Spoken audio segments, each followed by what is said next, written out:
தொடர்ச்சியா மத்தேயு சுவிசேஷத்தை பார்த்து வருகிறோம். 18 அதிகாரங்களை நம்ம பார்த்து வருகிறோம். இந்த நாளில் கூட 18ஆம் அதிகாரத்தினுடைய கடைசி பகுதி மத்தேயு 18ஆம் அதிகாரம் 21 35 வசனங்கள். 18ஆம் அதிகாரம் 21 35 வசனங்கள். 21 27 வசனத்தை நான் வாசிக்கிறேன். தொடர்ந்து நம்ம சிந்திக்கலாம். 28வது பாகம். அப்பொழுது பேதுரு அவரிடத்தில் வந்து, ஆண்டவரே, என் சகோதரன் எனக்கு விரோதமாய் குற்றம் செய்து வந்தார். நான் எத்தனை தரம் மன்னிக்க வேண்டும்? 7 தரம் மட்டுமோ என்று கேட்டான். அதற்கு இயேசு, 7 தரம் மாத்திரம் அல்ல, 70 தரம் மட்டும் என்று உனக்கு சொல்லுகிறேன். எப்படி பரலோக ராஜ்யம் தன் ஊழியக்காரிடத்தில் கணக்கு பார்க்க வேண்டும் என்றிருந்த ஒரு ராஜாவுக்கு ஒப்பாயிருக்கிறது. அவன் கணக்கு பார்க்க தொடங்கின பொழுது 10,000 தாலந்து கடன்பட்டவன் ஒருவனை அவனுக்கு முன்பாக கொண்டு வந்தார்கள். கடனை தீர்க்க அவனுக்கு நிர்வாகம் இல்லாதபடியால் அவனுடைய ஆண்டவன் அவனையும் அவன் பெண்ஜாதி பிள்ளைகளையும் அவனுக்கு உண்டான எல்லாவற்றையும் விற்று கடனை தீர்க்கும்படி கட்டளையிட்டான்.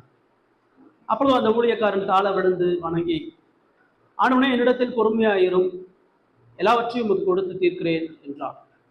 அந்த ஊழியக்காரனுடைய ஆண்டவன் மனதிறங்கி அவனை விடுதலை பண்ணி கடனையும் அவனுக்கு மன்னித்து விட்டான் என்று நம்ம படிக்கிறோம். இந்த 18ஆம் அதிகாரத்துல ஒரு முக்கியமான விஷயத்தை நம்ம பார்த்து வருகிறோம். பேதுருடைய கேள்விக்கு ஆண்டவர் பதில் சொல்லிட்டு இருக்கிறார்.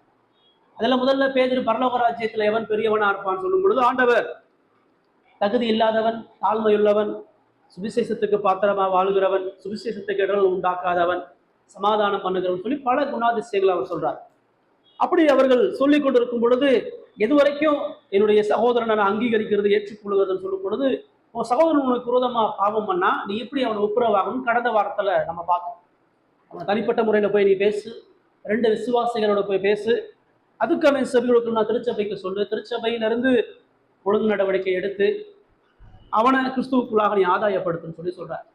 சுவிசேஷத்து நிமித்தமா கூடி வந்து ஆராதிக்கும் பொழுது, திருச்சபையாக நீங்கள் என்னுடைய உபதேச அடிப்படையில் முடிவுகள் இருக்கும் பொழுது உங்கள் மத்தியில் நான் இருக்கிறேன் அப்படின்னு சொல்றார்.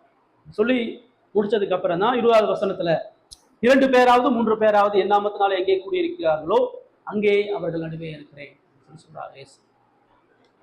இயேசு அந்த சீசர்களை ஆயத்தப்படுத்துறார். அந்த சீசர்களுக்கு நான் ராஜ்யத்தினுடைய மேன்மை என்னன்றதை சொல்றார். அவங்க பரலோக ராஜ்யத்துக்குள்ள வரணும்னு சொன்னா அவர்கள் செய்ய வேண்டிய பொறுப்புகளை சொல்றார். பரலோக ராஜ்யன்றது ஆண்டவர் எல்லாத்தையும் செஞ்சு முடிச்சுட்டு நம்ம அமைதியா இருக்கிறதல்ல. ஆண்டவர் எல்லாவற்றையும் செய்து முடிச்சுட்டாரு தான். ஆனா செய்து முடித்தப்பட்ட மீட்புக்கு நம்ம பாத்திரமா கவனமா வாழணும். அதுக்குதான் அவர் எக்ஸ்பிளைன் பண்ணி சொல்றார். இப்படி யோசிச்சுட்டு இருக்கும் பொழுது பேதுரு மறுபடியும் அவரிடத்துல வந்து ஒரு கேள்வி கேட்கிறார். என்ன கேள்வி கேட்கிறாருன்னா, இயேசுடைய அந்த உபதேசத்தை பேதுரு உள்வாங்கும் பொழுது, சீசர்கள் வாங்கும் பொழுது, அவரு பாவம் செய்கிறவனை நீ அற்பமா என்னாத, பலவீனமானவனை நீ புறந்தல்லாத, அவனை நேசி, அவனை அன்பு கூறு, அவனை பலப்படுத்து, அவனை அரவணை, அவனோடு ஒப்புரவாகு, அவனுடைய பாவத்திலிருந்து அவனுக்கு கிருபையை வழங்குன்னு சொல்லும் பொழுது, அப்ப அவனுடைய பாவத்தை நான் கண்டிக்கவே முடியாதா? அவனுக்கு நான் மன்னிப்பை மட்டுமே வழங்கணுமா? அவனுக்கு நான் அன்பை மட்டுமே வழங்கணுமா? அவனுக்கு எந்த நீதி நியாயமும் நான் செய்ய முடியாதான்ற ஒரு கேள்வி வரும் பொழுது, எவ்வளவு தூரம் ஒரு சகோதரனோடு நான் ஒப்புரவாகுதலை செய்ய முடியும்? எவ்வளவு நேரம் அவனுடைய பாவத்தை நான் சகிக்க முடியும்? அவன் என்ன பண்ணாலும் நான் சகிச்சுட்டே இருக்கணுமா? அவன் என்ன பண்ணாலும் நான் மன்னிச்சுட்டே இருக்கணுமா? அதுதான் இப்ப கேள்வி. அதெல்லாம் அவன் பேதுரு இடத்துல வந்து, ஆண்டவரே, என் சகோதரன், ஏன்னா ஆண்டவர் உன் சகோதரன் உனக்கு விரோதமா பாவம் பண்ணா, உன் சகோதரன் அற்பமா என்னாது அப்படின்னு சொல்லும் பொழுது, இப்போ பேதுரு சக விசுவாசி தான் சொல்றார். விசுவாசத்துக்குரிய அந்த சகோதரன் எனக்கு விரோதமா குற்றம் செய்து வந்தால் நான் எத்தனை தரம் மன்னிக்கணும் அப்படின்னு கேட்கிறார். கேட்டு அவரே ஒரு பதில் சொல்றாரு, 7 தரம் மட்டுமா அப்படின்னு சொல்லி கேட்கிறார். ஆண்டவர் சொல்றாரு, 7 தரம் மாத்திரம் அல்ல, 70 தரம் அப்படின்னு சொல்றாரு. ஏன் பேதுரு இந்த கேள்வியை கேட்டார்னா, பேதுரு அங்க இருக்கிற சீசர்களால பாதிக்கப்படுகிறார். இந்த சீசர்களை சில பேர் சோர்வு உள்ளவர்களா இருக்கிறாங்க, அசட்டக்காரங்களா இருக்கிறாங்க, சில பேர்கிட்ட சில பாவங்கள் பலவீனங்கள் இருக்குது, சில பின்வாங்குதல் இருக்குது. இப்ப அவன் எவ்வளவு தூரம் நான் அவனை மன்னிச்சு ஏற்றுக்கொள்கிறது அப்படின்ற கேள்வியை அவர் முன்வைக்கிறார். பேதுரு 7 தரம் அப்படின்னு ஏன் சொல்றாரு? 7 தரம் மட்டுமோன்னு தமிழ்ல சரியா அதை மொழிபெயர்க்க, ஆங்கிலத்தில் அது எப்படி சொல்லப்பட்டிருக்கிறது அல்லது மூல மொழியில் அது எப்படி சொல்லப்பட்டிருக்கிறது அப்படின்னா, 7 தரத்துக்கு மேல மன்னிக்க முடியுமா? 7 தரத்துக்கு அதிகமா யாராச்சும் மன்னிக்க முடியுமா? நியாயப்பிரமாணம் என்ன சொல்லுகிறது அப்படின்னு சொன்னா, யூத ரபிகள், அந்த யூத விளக்க உரையாளர்கள், ஒரு மனுஷன் பாவம் பண்ணா அவனுக்கு 3 முறை மட்டும் நீ மன்னிக்கலாம். நியாயப்பிரமாணத்தின் அடிப்படையில அவன் பாவம் செய்யும் பொழுது அவனுக்கு 3 முறை பண்ணி 4வது முறை அவன் பாவம் செய்யறான்னு சொன்னா அவன் அதை வேணும்னே துணிகரமா செய்யறவனா இருக்கிறான். 4வது முறை அவன் பாவம் செய்யும்போது அவனுக்கு மன்னிப்பு கிடையாது. அதுக்கு அவங்க ஆமோஸ் தீர்க்க தரிசனம், நியாயப்பிரமாணத்தினுடைய சில பகுதிகளை வச்சு 3 முறைக்கு மேலே ஒருத்தனை மன்னிக்க முடியாது. இப்போ ஒரு யூதனா பேதுரு 3 முறையா அப்படின்னு சொல்லி கேட்காம 7 முறை பேதுரு ஏன் கேட்கிறாரு அப்படின்னா, ஆதியாகமம் 33:3 வாசிங்க. ஆதியாகமம் 33:3.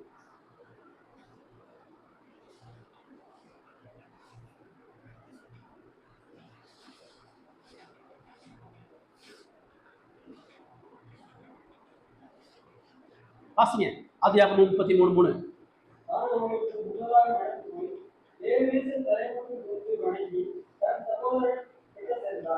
ஏசா யாக்கோபு சந்திக்கும் பொழுது ஏசாவுக்கு விரோதமா யாக்கோபு பண்ண பாவத்தை உணர்ந்து, ஏசாவுக்கு விரோதமா பண்ண துரோகம், ஏசாவை ஏமாத்தி புத்திர சுவிகாரத்தை வாங்கினது, ஏசாவை ஏமாத்தி வீட்டை விட்டு துரத்துனது, ஏசாவுக்கு விரோதமா செஞ்ச பாவத்தை அவன் அறிந்து உணர்ந்து ஏசாவை சந்திக்க வரும் பொழுது கடவுளோடதுக்கு முன்னாடி போராடுறா. கடவுள் அவனுடைய காலம் சுழுக்கிறாரு. அவன் தப்பிச்சு ஓடலான்னு பாக்குறாரு. கடவுள் அவனை உடைச்சி ஏசாவை சந்திக்க வைக்கிறார். ஏசாவுக்கு முன்னாடி 7 முறை அவன் உழுந்து வணங்குறான். நான் செஞ்ச தப்புக்காக 7 முறை உழுந்து வணங்குறனால இந்த 7 முறை வணங்கும் பொழுது ஒருவேளை ஏசா இறங்கி மன்னிக்க முடியும். அதிகபட்சமா 7 முறை யாக்கோபு அங்க விழுந்தான் அப்படின்னு சொல்லி பார்க்கணும். இந்த சிந்தை பேதுருக்கு இருந்திருக்கலாம். அல்லது நீதிமொழிகள் 24:16 வாசிங்க. நீதிமொழிகள் 24:16.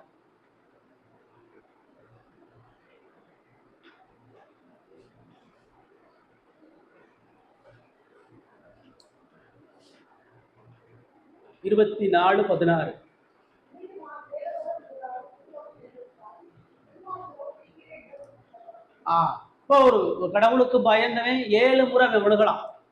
அப்ப நீதிமான் 7 முறை விழுகிறனால 7 முறை அவனுக்கு மன்னிப்பு இருக்குது. தேவனை தேடுறவனுக்கு 7 முறை மன்னிப்பு இருக்குது. நீதிமொழிகள்ல ஆதி ஆகமத்துல திரும்ப நீங்க லேவியர் ஆகமத்துல பார்க்கும்போது பலி செலுத்திட்டு பலிபீடத்துல மோசே அந்த பலியினுடைய இரத்தத்தை 7 முறை தெளிப்பான். கிருபாசன தண்டையில உடன்படிக்கை பெட்டிக்கு 7 முறை தெளிப்பான். ஏன்னா 7 முறை ஒரு பூரணமான ஒரு மன்னிப்பு வழங்கப்படுகிறது. அப்ப இந்த சிந்தையில தான் பேதுரு ஆண்டவர்கிட்ட பழைய ஏற்பாடு தீர்க்க தரிசனமும் சங்கீதங்களும் நியாயப்பிரமாணம் எல்லாம் அதிகபட்சமா 7 முறை ஒரு நீதிமானம் மன்னிக்கலாம்னு சொல்லுறாரு. இப்ப நான் என் சகோதரனை 7 முறை மன்னிக்கிறது சரிதானே? 7 முறைக்கு மேல அது பாவம் பண்ணா அது மிகப்பெரிய கடினமே. அதிகபட்சம் 7 முறை அவனை மன்னிக்கலாம் இல்லையா? 7 முறைக்கு மேல அவனை மன்னிக்க முடியுமா அப்படின்ற சிந்தையோடு அந்த கேள்வியை கேட்கிறார். லூக்கா 17:4 வாசிங்க. இதே சம்பவம் தான், வித்தியாசம் சொல்லப்படுது. லூக்கா 17:4.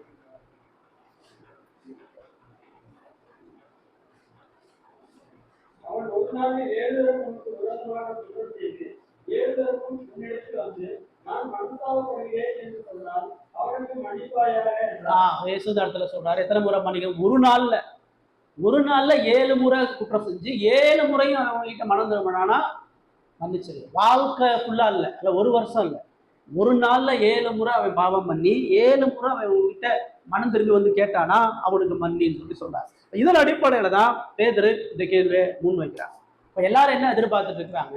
7 முறை மன்னிக்கிறது பெரிய தாராள குணம். 7 முறை தான் சரியும். 7 முறைக்கு அதிகமா யாரையும் மன்னிக்க முடியாது. பேதுரு அதை சரியா புரிஞ்சு சொல்லியிருக்கிறார். என் சகோதரன் அதிகபட்சம் 7 முறை மன்னிக்கிறான். 8வது முறை, 10வது முறை, 15வது முறை. அதான் இயேசு அங்க சொல்றாரு, 7 முறை மாத்திரம் அல்ல, 7 தரம் மாத்திரம் அல்ல, 7 தரம் மட்டும் சொல்றாரு. 7 தரம்னா என்னது? 7 × 70. 7 × 70 போனீங்கன்னா 490 முறை. இப்ப 490 முறை ஒரு நாளைக்கு ஒருத்தன் பாவம் பண்ணி நான் தப்பு பண்ணிட்டேன்னு கேட்டா அவனை மன்னிடுறேன். இப்ப 491வது முறை பண்ணிட்டா, 495வது முறை பண்ணிட்டா, 770 முறைன்னு சொல்லக்கூடிய இந்த கணக்கு எண்ணில் அடங்காத முறை. கணக்குக்கு அடங்காத அளவுக்கு நீ அவனை மன்னிக்கணும்னு சொல்றார். மன்னிப்புக்கு கணக்கு வைக்காத, அதான் சொல்றார். மன்னிப்புக்கு கால்குலேட் பண்ணாத, மன்னிச்சு எத்தனை தடவை மன்னிச்சுன்னு எழுதி வைக்காத. அவன் எப்ப கேட்டாலும் மன்னிக்கிறதற்கு உன் கதவு திறந்து இருக்கணும். இது எல்லார் தலையிலையும் ஒரு இடிவு இழந்த மாதிரி. ஒரு யூதனுக்கு இதை கேட்கும் பொழுது அவனுடைய என்ன மன்னிச்சுக்கிட்டே இருக்கணுமா? வாழ்க்கை பூரா அவன் எவ்வளவு பாவம் பண்ணாலும் மன்னிச்சுட்டு போறதான் என் வேலையா அப்படின்றதான் கேட்கிறான். இயேசு தெளிவா சொல்றாரு, அவன் 770 முறை கேட்டாலும், ஒரு நாள்ல அவன் 770 முறை கேட்டாலும் நீ அவனை மன்னிக்கணும். மன்னிப்புக்கு கணக்கு வைக்க கூடாது. அதுக்குதான் இப்போ ஒரு ஓமை ஆண்டவர் அங்க சொல்றார். என்ன ஓமா? எப்படி எண்ணில் அப்படின்னு சொல்லி சொல்றார். ஒரு பரலோக ராஜ்யத்துல, பரலோக ராஜ்யன்றதான் இயேசுடைய பெரும்பாலான ஓமை. சொல்லும் பொழுது இந்த உலகத்துல வாழ்கிற மனிதனுடைய வாழ்க்கை வேற, கடவுளுக்குள்ளாக கிறிஸ்துவுக்குள்ளாக இருக்கிறவருடைய மனிதனுடைய வாழ்க்கை வேற. நீ உண்மையாகவே பரலோக ராஜ்யத்தின் புத்திரன்னா என்ன பின்பற்றுறன்னு சொன்னா இந்த உலகத்தான போல சிந்தை உனக்கு இருக்கக்கூடாது. மன்னிப்பு அப்படின்னா இந்த உலகம் மன்னிக்கிற மாதிரி மன்னிக்க முடியாது. இந்த உலகத்திலையும் மன்னிப்பு இருக்குது, ஆனா கிறிஸ்துவத்திலையும் மன்னிப்பு இருக்கு. வேதம் சொல்லக்கூடிய மன்னிப்புக்கும் உலகம் சொல்லக்கூடிய மன்னிப்புக்கும் எந்த சம்மந்தமும் கிடையாது. உலகத்துல நிறைய பேர் நிறைய மனிதனை மன்னிக்கிறாங்க, இறந்தோறும் மன்னிக்கிறாங்க. ஆனா அந்த எந்த மன்னிப்பும் வேதத்தோட நெருங்கி வரவே முடியாது. வேதம் அவ்வளோ பெரிய ஒரு உயர்வு சொல்லுது. முதல்ல உலக மன்னிப்புக்கு லிமிடேஷன். நீங்க தப்பு பண்றப்பெல்லாம் உங்களை யாரும் மன்னிச்சுட்டே இருக்க மாட்டாங்க. சட்டமே அப்படி கிடையாது. சட்டமே உங்களுக்கு எச்சரிக்கை கொடுக்குது, வார்னிங் கொடுக்குது, அதுக்கப்புறம் அந்த தப்புக்கான தண்டனையே கொடுக்குது.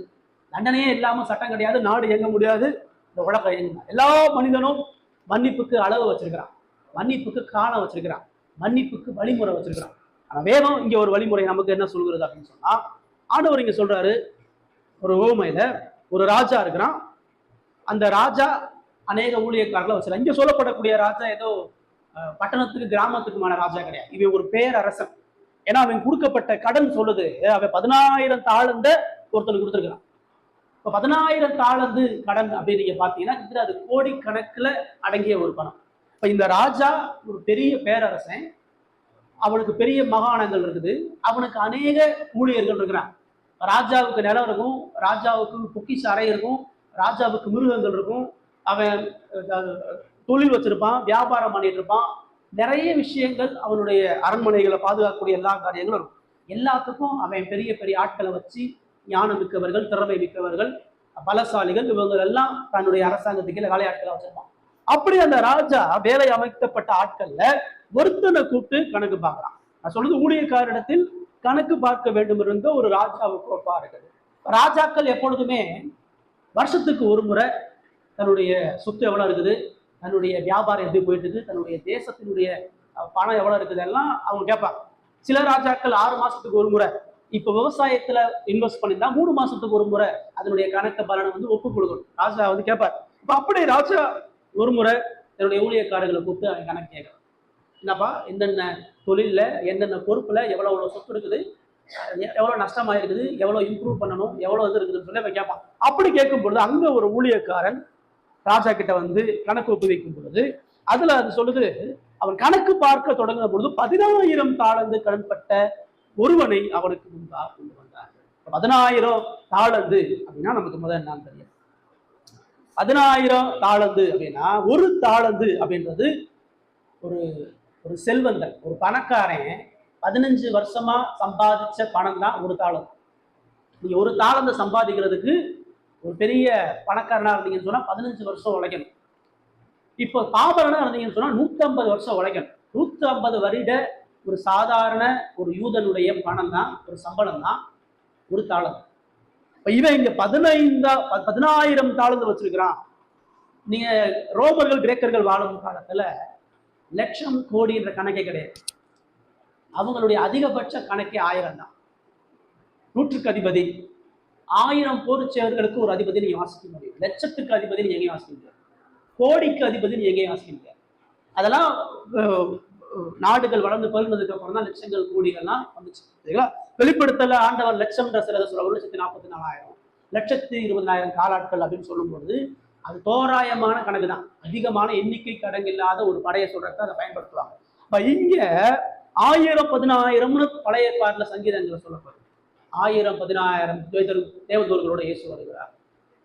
எலிசா அந்த கர்மேல் மலையை சுத்தி 1000 16,000 படைகள் இருக்கிறத பார்க்கிறான். அப்ப 1000 16,000 வேதம் எங்கெங்கெல்லாம் சொல்லுதோ அங்க கணக்கில் அடங்காத பணம், கணக்கில் அடங்காத எண்ணிக்கை. இப்ப அதை தான் இங்க சொல்லப்படுகிறது. ஒரு ஊழியக்காரன் பார்க்கும்போது 10,000 தாளந்து அவன் கடன் பட்டுகிறான், ஒருத்தன் கடன் பட்டுகிறான். இந்த 16,000 தாளந்து நீங்க பார்க்கும் பொழுது யூதேயா, சமாரியா, இஸ்ரேல், அந்த முழு இஸ்ரவேலுடைய வருடாந்தர வருவாய், முழு இஸ்ரவேல் நாடும் வளர்ச்சி சம்பாதிக்கக்கூடிய வருவாய், ஒரு வருஷத்துக்கு செழிப்பு மிக்க அந்த நாடு சம்பாதிக்கக்கூடிய வருவாய் 600 தாளந்து. சமாரியாவும் இஸ்ரவேலும் கலிலேயாவும் சேர்ந்து சம்பாதிக்கக்கூடிய ஒரு வருட எல்லா பணக்காரர்கள், எல்லா ஏழைகள் அந்த நாடே சம்பாதிக்கக்கூடிய தொகை எவ்வளவுனா 600 டாலர். ரோமர்களுடைய காலத்துல அந்த ரோம் அரசாட்சிக்கு உட்பட்ட அந்த பட்டணத்தினுடைய ஒரு 3 வருட வருவாய் வந்து 300 டாலர். ரோம அரசாட்சியில் இருக்கக்கூடிய மொத்த பணத்துடைய அளவே 300 டாலர். ஆனா இங்க என்ன சொல்றது, 10,000 டாலர். ஒரு நாடு பட்டிருக்கக்கூடிய கடனை விட இந்த ஒருத்தனுக்கு கொடுத்த கடன் கோடிக்கு மேல போகுது. கணக்கில் அடங்க முடியாத 25 பில்லியன் கணக்கில் அது வரும். பல ஆயிரம் கோடி ரூபாய் அவன் கடன் பட்டிருக்கிறான். ஏசு இங்க கற்பனைக்கு எண்ண முடியாத ஒரு விஷயத்த சொல்ற. எந்த ஒரு ராஜாவும் ஒரு ஊழியக்காரங்கிட்ட 10,000 தாளந்த கொடுக்கவே மாட்டான். எவனும் 16,000 தாளந்த கடன் பெறவே முடியாது. ராஜாவுடைய ஒட்டுமொத்த சொத்து மதிப்பு 16,000 கோடி தாளந்து கூட இணையாக. ஆண்டவர் இங்க பேதுருவுக்கு எப்பயுமே ஓமையை பார்க்கும் பொழுது அதுல சொல்லப்படக்கூடிய எல்லாமே உண்மையா இருக்கக்கூடாது. ஓமை என்பது ஒரு சத்தியத்தை சொல்வதற்காக சொல்லப்படக்கூடிய கதை. அது இருக்கிற எல்லாமே எக்ஸாக்டா நடக்கிறது இல்லை. இயேசு ஐஸ்வர்யவான் லாசர் ஓமையை சொல்றார். அதுல வந்து லாசரு செத்து ஆபிரகாமுடைய மடியில போய் விட விட்டான்னு சொல்றாரு. அது வந்து கற்பனை. செத்தவன் எல்லாரும் ஆபிரகாம் மடியில போய் விழுந்துருவானா? கிடையாது. அதே மாதிரி நரகத்துல போனவன் மேல லாசருவை பார்த்து ஆபிரகாம் மடியில இருக்கிறத பார்த்தான்னு சொல்லப்படுது. நான் பைபிள் சொல்லுது நரகத்துக்கு போயிட்டு நரகத்துல இருக்கிற எவ்வளவு பரலோகத்தை போய் பார்க்க முடியாது. அதான் உண்மை. ஏசு அங்க சத்தியத்தை சொல்றதுக்காண்டி சில கற்பனைகளை சேர்த்து சொல்றாரு. நம்முடைய காலத்துல புராணங்கள்ல சில கற்பனைகளை சேர்த்து ஒரு நீதியை சொல்லுவாங்க. இப்ப அப்படிதான் ஊமை இந்த இடத்துல ஆண்டவர் சொல்லும் பொழுது இது லாஜிக்கா நியாயமா கற்பனைக்கு உதவாத ஒண்ணு. ஆனா இயேசு அதன் மூலமா ஒரு பெரிய சத்தியத்தை சீசர்களுக்கு சொல்ல வரான். ஒரு ராஜா அவன் கணக்கு பார்க்க போறான். அவன் கணக்கு பார்க்கும் பொழுது ஒரு ஊழியனை கண்டுபிடிக்கிறான். அந்த ஊழியன் 10,000 தாளந்து கடன் பட்டிருக்கிறான். இப்படி ஒருத்தையும் போய் 16,000 அவன் எவ்வளவு பெரிய பலசாலியா இருந்தான், ராஜாவுக்கு பக்கத்துல மெய்க்காவலனா இருந்தா கூட இப்படி இவ்வளவு ஒரு சொத்தை அவன் கையில ஒப்பு கொடுத்தான். ஏதோ அவன் கொடுத்துருக்கிறான். இவன் கணக்கு பார்க்கும் பொழுது இந்த ராஜாக்கு இவன் கொடுக்கக்கூடிய கணக்கு 10,000 தாளந்து, பெரிய கோடியில வந்து நிக்குது. அந்த பணம் என்னாச்சு? அந்த பணத்தை அவன் எங்க இன்வெஸ்ட் பண்ணா, எதுல முதலீடு பண்ணா எதுவும் தெரியும். ஆனா அந்த பணத்தை சுரண்டிட்டான். ராஜாவுடைய கஜானா அந்த காலியாகி இப்போ 10,000 தாளந்த ராஜா ஒருத்தர் கொடுக்குறான் அப்படின்னா அவன் எவ்வளவு திறமை உள்ளவனா, பலசாலியா, எவ்வளவு பொறுப்பு உள்ளவனா, சும்மா எவனையும் கூட்டு கொடுக்க முடியாது. பெரும்பாலான சொத்துக்கு தன்னை ஒரு வைக்கவலனா வைக்கிறான்னு சொன்னா அவனுக்கு ஒரு பதவி இருக்குது, அவனுக்கு ஒரு பொறுப்பு இருக்குது, அவனுக்கு ஒரு வேலை இருக்குது. அவனை ராஜா அவனை நம்பி இருக்கிறான். அவ்வளோ ஞானம் உள்ளவனா, திறமை உள்ளவனா இருந்தனால்தான் 16,000 தாளந்த கொடுத்துரு. இப்போ அந்த தாளந்து கொடுத்தவங்கிட்ட காசை கேட்குறான். அப்படி கேட்கும் பொழுது அந்த வசனத்தை நம்ம பார்க்குறோம். ஒருவனை அவனுக்கு முன்பாக கொண்டு வந்தார். இவன் கொஞ்சம் கொஞ்சமாக தான் வாங்கியிருப்பான். ஒட்டுமொத்தமா பிளாங்க் செக் மாதிரி வாங்கியிருப்பான். ராஜாவுடைய பணம் கொஞ்சம் கொஞ்சமா அவனுடைய அரண்மனையில இருந்து அவனுக்கு போகுது. இப்போ அவன் எதுலையோ இன்வெஸ்ட் பண்றான் அல்லது எங்கேயோ அந்த பணத்தை முதலீடு பண்றான். இப்போ அது லாஸ் ஆயிடுச்சு. நஷ்டமான உடனே கடன் மேல கடன், ராஜாட்ட கடன் மேல கடன் வாங்குறான். அது இன்னும் அதிகரிக்கும். ராஜாவே வந்து அவனை கூப்பிட்டு விசாரிக்கிற வரைக்கும் இவன் போய் ராஜாட்ட சொல்லணும். இவனுக்கு நஷ்டம் வரும் பொழுது அல்லது இவனால் அந்த கடனை கட்டாம இருக்கும் பொழுது இவன் போய் நேரடியா ராஜா உண்மை உள்ளவனா இருந்தானா, ராஜா நீங்க கொடுத்த பணம் இப்படி ஒரு விஷயத்துல மாட்டிக்கிச்சு, இந்த இடத்துல நான் இன்வெஸ்ட் பண்ணேன், இங்க ஒரு பெரிய நஷ்டம் ஆயிடுச்சு, இந்த பணத்தை இப்படி திருடிட்டு போயிட்டாங்க, இவங்ககிட்ட கொடுத்து இவங்க மோசடி பண்ணிட்டாங்க அப்படின்னு எதையுமே அவன் சொல்ல. உண்மை உள்ளவனா இருந்தானா ஒவ்வொரு கடனும் வாங்கும் பொழுது அதனுடைய பாதிப்புக்கான ரிப்போர்ட்டை போய் அவன் சொல்லணும். இப்ப அவன் உண்மை இல்லைன்னு தெரியும், வேலையில உண்மை இல்லை, ராஜாவே அவனை கூப்பிட்டு விசாரிக்கிற வரைக்கும் அவன் அமைதியா இருக்க. வாங்கின கடனுக்கு, நஷ்டமான கடனுக்கு இவனா வந்து எந்த பதிலே சொல்ல. அவனுடைய அசட்டை, அவனுடைய பொறுப்பற்ற தன்மை, அவனுடைய உண்மையற்ற தன்மை, ராஜாவுக்கு எதிரான அவனுடைய துரோகம், ராஜாவினுடைய அரசாட்சி அழியும்படியான அவனுடைய வஞ்சம், இதெல்லாம் அதில் உள்ள அடங்கியது. இப்போ ராஜாவே கூப்பிட்டுற வரைக்கும், ராஜா கூப்பிட்டதுக்கு அப்புறம் அவனா வந்து சொல்ல, அவன் விசாரிக்கிறான். சொல்லுப்பா, வாங்கின காசு என்ன பண்ண, இவன் மேல எவ்வளவு கடன் இருக்குது, எவ்வளவு இப்படி கொடுக்க வேண்டியது இருக்குது, அவனை கொண்டு வந்து நிப்பாட்டுறான். 25ல பார்க்கிறோம், கடனை தீர்க்க அவனுக்கு நிர்வாகம் இல்லாதபடியால் அவனுடைய ஆண்டவன் அவனையும் அவன் பெண் ஜாதி பிள்ளைகளையும் அவனுக்கு உண்டான எல்லாவற்றையும் கடனை தீர்க்க கட்டளையிட்டான். எங்க வச்சான் பணத்தை தெரியல, எங்க இருக்குது பணம் தெரியல. என்னாச்சு? இப்ப எல்லாமே பூஜ்ஜியம் ஆகி போச்சு. இவனால ஒரு பைசா கூட ரிட்டர்ன் பண்ண முடியாது. அவனுக்கு நிர்வாகம் இல்லாத வழியா எங்கேயோ பணத்தை வீணா செலவு பண்ணிட்டான், எங்கேயோ பணத்தை அசட்டையா வந்துட்டான், எங்கேயோ பணத்துக்கு உண்மையற்றவனா போயிட்டான். இது சொல்லவும் இப்போ ராஜா கண்டுபிடிச்ச உடனே நீங்கிட்ட சொத்தை வளரும், இந்த பணத்தை எங்கே போய் போட்டான் அப்படின்னா ஒன்றுமே இல்லைங்க, இவன்ட்ட எந்த சொத்து இல்லை, எதுவுமே இல்லை, இவனால கடன் அடைக்க முடியாது. இவனால கடனை அடைக்க முடியலைன்னு சொன்னா என்ன சொல்றான், அவனுக்கு இவங்களை ஜெயில போடு. அடுத்து என்ன சொல்றான், அவனுடைய பெண் ஜாதி பிள்ளைகளையும் அவனுக்கு உண்டான எல்லாவற்றையும் விற்று கடன், ரோமர்கள் காலத்துல கடன் தீர்க்க முடியலைன்னா அவனுடைய குடும்ப பிள்ளைகளை அடிமையா வந்து கொடுத்துருவான். இன்னொருத்தருக்கு அடிமையா பிள்ளைகளை சந்தையில விற்று அந்த காசை வச்சு அந்த கடன் அடைக்க சொல்றான். அவனுக்கு இருக்கக்கூடிய வீடோ நிலமோ எல்லாத்தையும் விற்று அவன் ஜெயில தூக்கி போகுது அப்படின்னு சொல்றான். நியாயமா ராஜா அவன் உயிரோட விட்டுருக்கிறார். அவன் செஞ்ச துரோகம், அவன் செஞ்ச நயவஞ்சகம், அவனுடைய மோசடி, அவனுடைய பொறுப்பற்ற தன்மை, அவனுடைய அசட்டையான தன்மைக்கு அவனை சுட்டரிச்சிருக்கணும். ஆனால் ராஜா அவனுக்கு இரக்கம் பாராட்டி அவனை ஜெயிலில் போட்டு அவனுடைய பெண் ஜாதி பிள்ளைகளையும் அவனுக்கு எல்லாத்தையும் விற்று கடனை தீர்க்க சொல்றான். இப்போ எல்லாத்தையும் விற்று கடன் தீர்த்துட்டா அடைஞ்சிருமா? அவன் சொத்தை விற்று, அவன் வீட்டை விற்று, அவன் பிள்ளைகளை விற்று இவனை ஜெயிலில் போட்டா கடன் தீர்ந்துருமானா? தீராது. ஆனா அவனுக்கு புரியணும், கடன் வாங்கி கொடுக்க முடியாம ராஜாவுக்கு முன்னாடி வெக்கத்தோட இருக்கிறவனுக்கு தெரியணும், நஷ்டப்பட்டது யார்? நஷ்டப்பட்டது நஷ்டப்பட்டது ராஜா. ராஜாவுக்கு சொத்து போச்சு, ராஜாவுக்கு புகழ் போச்சு, ராஜாவுக்கு பதவி போச்சு, ராஜாவுக்குரிய எல்லாத்தையும் அவன் இழந்து நிற்கிறான். அந்த வழியை உணர்றதற்காக தான் அவனுக்கு ஜெயில் போகுது. என்னுடைய நான் கஷ்டப்பட்டு சம்பாதிச்ச புகழ், நான் கஷ்டப்பட்டு சம்பாதிச்ச தாளம், நான் கஷ்டப்பட்டு உழைச்சு சம்பாதிச்சேன், அவனுக்கு அதனுடைய வேல்யூ புரியுது. அதை உணர்வுன்னு சொல்லி அவனை தூக்கி சிறைச்சாலையில போடுறான். 26 கவனிக்கிறோம், அந்த ஊழியக்காரன் தாழ விழுந்து வணங்கி, ஆண்டவனே என்னிடத்தில் பொறுமையாயிரும், எல்லாவற்றையும் கொடுத்து தீர்க்கிறேன். இதனால வரைக்கும் எப்படி வாழ்ந்தான்? 16,000 தாளந்து பெற்றவன் எவ்வளவு சுகபோகமா வாழ்ந்திருப்பான். கோடிக்கணக்கான சொத்து அவன் வருது. நான் நினைச்சபடி வாழ்ந்திருப்பான். நினைச்சபடி பணத்தை அந்த கெட்ட குமாரனை போல லாவிஷா செலவு பண்ணியிருப்பான். அவனுடைய வாழ்க்கையெல்லாம் கூத்தும் குடியும் கும்மாளமாக இருந்தது. அவ்வளவு பணத்தையும் செலவழிச்சு ராஜா கேட்க மாட்டாரு, ராஜா கவனிக்க மாட்டாரு, ராஜாவுக்கு வேற வேலை இருக்குன்னு நினைச்சிட்டு எல்லாத்தையும் வாங்கி செலவு பண்ணிட்டு கையின் கலவுமா மாட்டுறான். இப்ப அவன் வாழ்க்கை தலைகீழ ஆகுது. ராஜா அவன் கண்ணு முன்னாடி அவனுடைய மனைவி பிள்ளைகளை அடிமையா வைக்கிறான், சொத்தை பறிக்கிறான், அவன் ஜெயில போடுறான். இப்போ இந்த ராஜாட்ட போய் என்ன கேட்க முடியும்? இவன் ராஜாட்ட வாயை திறந்து பேசுறதுக்கு, தான் பக்கம் உள்ள நியாயத்தை சொல்றதுக்கு எந்த தகுதி இல்லை. அவன் மோசடி வெட்ட வெளிச்சமா நிரூபிக்கப்பட்டுருச்சு. இது ஒரு நாள் 2 நாள் செஞ்ச பாவம் கிடையாது, நீண்ட காலமா 1 வருட காலமா செஞ்சுட்டு இருக்கிற பாவம். எந்த இடத்துலையும் மனம் திரும்பல, உண்மையாக சரியா இல்லை. அவனுடைய குற்றம் நிரூபிக்கப்பட்டு, அவனுடைய துணிகள் நிரூபிக்கப்பட்டு தண்டனை நியாய தீர்ப்பு வழங்கிருச்சு.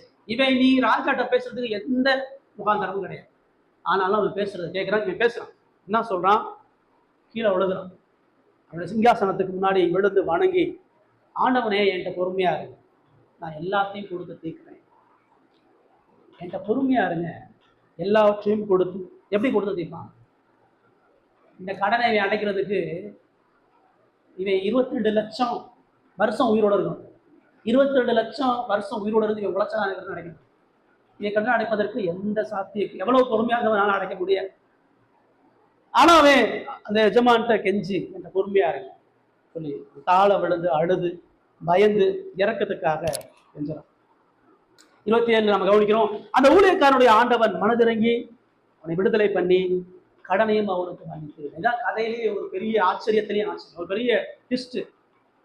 பேதரும் சீசர்களும் இந்த ஸ்டோரியை கவனிச்சு கேட்கும்போது என்ன சொல்லியிருப்பாங்க? ஏன்னா இவ்வளவு பணத்தை வேஸ்ட் பண்ணி, இவ்வளவு ராஜாவை உண்மை இல்லாதவனா இருந்து, மனம் திரும்பாம, எதையுமே சொல்லாம, இவ்வளவு துரோகம் பண்றவனுக்கு போய் எப்படி மன்னிப்பு வழங்குறது? அவன்கிட்ட மன்னிக்குவதற்கான எந்த மன்னிப்பு வழங்குவதற்கு எந்த தகுதியுமே இல்லையே. அவன் பண்ணது எல்லாமே அநியாயமே, துணிகரமே, ராஜாங்கத்துக்கு எதிராக பண்ணியிருக்கிறானே. இவ்வளவு பெரிய அழிவை உண்டு பண்ணவன உயிரோட வச்சா இவன் எப்படி மறுபடியும் உண்மையாக? இவனுக்கு ஒரு பொழுது மன்னிப்பு வழங்க முடியாது. அப்படிதான் அவன் நினைச்சிட்டு இருக்கிறான். ஏன் சொல்றாரு, அந்த ராஜா அவனை மன்னிச்சான் பாரு. தாழ விழுந்து அவன் பொறுமையாருன்னு சொல்லி அழுகு பொழுது ராஜா அவனுடைய அந்த வசனம் சொல்லுது, மனதிறங்கி விடுதலை பண்ணி கடனையும் மன்னித்து வைத்தான். இறக்கம் பாராட்டுறான். எல்லாரும் அவனை கல் எடுத்து கொள்ளணும்னு நினைக்கிறாங்க, ஜெயில போடணும்னு நினைக்கிறாங்க. இந்த ராஜா மனதிறங்குறான். அவனுடைய வழியை இந்த ராஜா உணர்றான். துரோகம் பண்ணாலும் அக்கிரமம் பண்ணாலும் இப்போ அவன் அழுது குழம்பி இந்த வேதனையை என்னுடைய உச்சத்தை அவன் உணரும் பொழுது ராஜா அவனுக்கு இறங்குறான், அவனை ரிலீஸ் பண்ணலாம். அவனை விடுதலை பண்ணது மாத்திரம் இல்லாம நீ நீ நான் சொல்லி சொன்னேன், தண்டிக்க மாட்டேன், உன் மேல என் பகைமை கிடையாது, ஆனா நீ உழைச்சி அடைக்கணும். நீ தான் சொன்ன கொடுத்து தீக்குறேன்னு, இப்ப நான் உன்னை மன்னிச்சு விடுறேன், ஆனா நீ எனக்கு கொடுத்து தீக்கணும் அப்படின்னு சொல்லியிருக்கேன். இதான் உலகம் மன்னி, உலகம் அப்படிதான் மன்னி.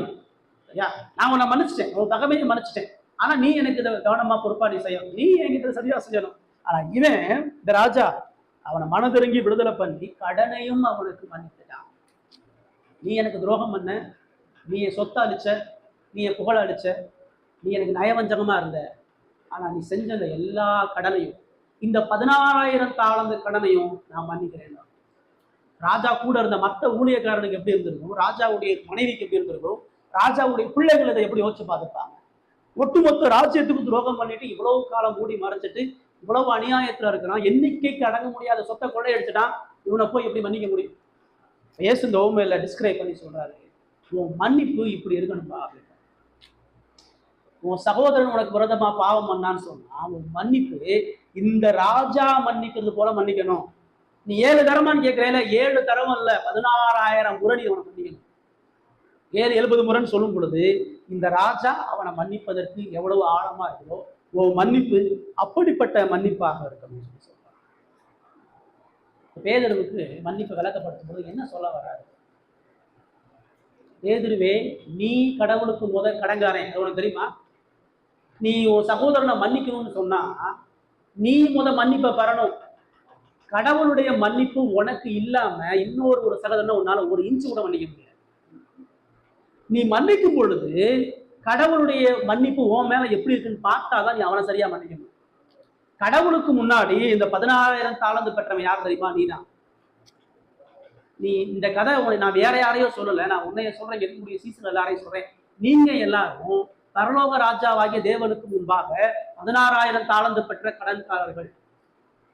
உங்க அக்கௌண்ட் புக்கை எடுத்து பார்த்தோன்னா நீங்க கடவுளுக்கு செய்ய வேண்டிய பாவ கடனை கடவுள் எடுத்து காமிச்சாருன்னா பிறந்த நாள்ல இருந்து இந்நாள் வரைக்கும் உங்களுடைய பாவ கடனை என்னான்னு சொன்னா கணக்கில் அடங்காத பாவம் இருக்குது உங்ககிட்ட. காலையில எந்திரிச்சிலிருந்து தூங்குற வரைக்கும் உங்களுடைய எல்லா பாவ கடன்களையும் அவர் எழுதி வச்சுட்டு தான் இருக்கிறார். அந்த கடன் புக்கை உங்ககிட்ட காட்டினார் அப்படின்னா உங்க எப்படி இருக்கும்? இந்த 16,000 தாளந்து பெற்ற கடன்காரனை போல கடவுளுக்கு முன்பாக வெட்கத்தோட தான் நம்ம செஞ்ச எல்லா பாவத்தையும் அறிக்கையிடுறோமா? நம்முடைய எல்லா குற்றமத்தையும் கடவுள்கிட்ட சொல்றோமா? ஒரு பொழுது இல்லை. நமக்குள்ள உணர்த்தப்பட்டதை மட்டும்தான் சொல்லும். நமக்கு தப்பு செஞ்ச மட்டும்தான் கடவுளுக்கு ஒப்புரவார். மற்ற அக்கௌண்டபிலிட்டி நம்ம செய்யறதே இல்லை. ஆனா தேவன் ராஜாவா நம்முடைய எல்லா பாவ கடனையும் கிருபையா மனதிறங்கி எல்லா பாவ கடனையும் மன்னிக்கிறார். மன்னிப்பு என்பது கடவுளுடைய குடும்பத்தினுடைய அடிப்படை பண்பு. நீ பரலோக ராஜ்யத்தின் இருக்கணும்னு சொன்னா, பரலோக ராஜ்யத்தின் மகனா இருக்குன்னு சொன்னா மன்னிக்கிற இருதயம் கொண்டவனா இருக்கணும். உனக்கு மன்னிக்கக்கூடிய இருதயத்தை நீ எங்க பார்க்கணும்? கடவுளை நோக்கி பார்க்கணும்.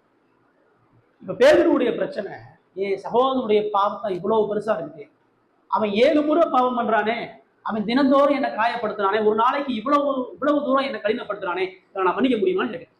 ஆண்டவர் என்ன சொல்றாரு?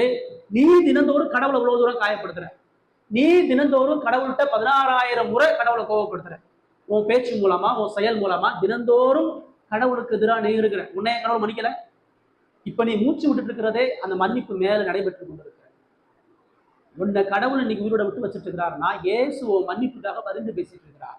உன் பேச்சு சரியில்லை, உன் செயல் சரியில்லை, உன் இருக்க சரியில்லை, உன் சுபாவம் சரியில்லைன்றதுக்காண்டி இயேசு பரிந்து பேசுறவங்க தான் இன்னைக்கு உனக்கு மன்னிப்பு இருக்கு. நீ இந்த மன்னிப்பை பெற்று உயிர் வாழ்ந்துட்டு இருக்கிற. இந்த அளவை நீ புரிஞ்சனா 7 தரம் நீ எப்படி கேட்கிற, 8 தரம் நீ எப்படி கேட்கிற, 10 முறை நீ எப்படி கேட்கிற? மன்னிப்புன்றது எப்பொழுதுமே உன் இருதயம் தொடர்ந்து மன்னிச்சுக்கிட்டே இருக்கு. ஏன்னா உனக்கு மன்னிப்பு ஒவ்வொரு நொடியும் வழங்கப்பட்டு கொண்டே இருக்கிறது. நம்ம அப்படி மன்னிக்கிறோமா? நம்மளால மன்னிக்க முடியாத சிலர் உலகத்தில் இருக்கிறார். உங்க இருதயத்தை நீ ஆராய்ச்சி பார்த்தீங்கன்னா உங்களுக்கு துரோகம் பண்ணது பேரை சில பேர் நீங்க வச்சிருக்கீங்க. உங்களுக்கு பிடிக்காத ஆட்கள்னு சில பேர் வச்சிருக்கீங்க. அவங்க உங்களுக்கு பண்ண துரோகத்தினால அவங்களோட ஒப்புரவே ஆக மாட்டேன். சில நேரம் என்ன நம்ம சொல்லுவோம், எனக்கு துரோகம் பண்ணிட்டாங்க, நான் அவனை மன்னிச்சிட்டேங்க. அந்த ராஜா உன்னை மன்னிச்சிட்டேன்பா, நீ ஜெயில இருந்து சொல்றேன், நீ பண்ணது பண்ற, நீ பண்ண தப்பா நான் மன்னிச்சிட்டேன், ஆனா உன்னை விடுதலாம் பண்ண முடியாது, உன்னை சந்தோஷமா அனுப்ப முடியாது அப்படின்னு சொல்றேன். நாம மன்னிச்சிட்டோம்னு சொல்லுவோம், ஆனா ஒப்புரவாக அவனை நான் மன்னிச்சிட்டேங்க, ஆனா இனிமேல் அவன் முகத்தை பார்க்கவே கூடாது. அவனை நான் மன்னிச்சிட்டேங்க, ஆனா மறுபடியும் அவங்க கூட நான் சமாதானமாலாம் பேச முடியாது. அவனை மன்னிச்சிட்டேங்க, அவனை பார்த்தா ஹாய் பாய் மட்டும் நான் சொல்லிட்டு போயிடுறேன். பேருக்கு அவனோட நான் பேசிக்கிறேன். இதான் நம்மளுடைய மன்னிப்பு. இது பேர் மன்னிப்பே கிடையாது. இதுக்கு பேர் இன்னும் பகைமை இருதயத்தில் இருக்கு நம்ம சொல்றோம். இன்னமும் நீ என் தண்டனைக்குரியவன், இன்னமும் உன்னோட என்னால ஒப்புரவாக முடியலன்னு சொல்லும் பொழுது நான் உன்னை மன்னிக்க சித்தம் இல்லாதவனா இருக்கிறேன் தான் நம்ம சொல்லுவோம். நம்ம உறவுகளை யோசிச்சு பாருங்க, நண்பர்களை யோசிச்சு பாருங்க, சக விசுவாசிகளை யோசிச்சு பாருங்க, கூட இருக்கவங்களை யோசிச்சு பாருங்க. எப்படி நம்ம மன்னிப்பை வழங்க? கடவுள் சிங்காசனத்தில் அமர்ந்து கொண்டு நம்மளை மன்னிச்சுக்கிட்டே இருக்கிறார். ஒவ்வொரு நொடியும் அந்த மன்னிப்பு இல்லாம உயிர் வாழவே இல்லை. நம்முடைய சிந்தனைகள், இருதயங்களை பொருளக்கூடிய எல்லா பாவத்துக்காக இயேசு ஆசாரியனா தன்னுடைய மரணத்தை காட்டி மன்னிப்பு வழங்கிட்டே இருக்கிறார்.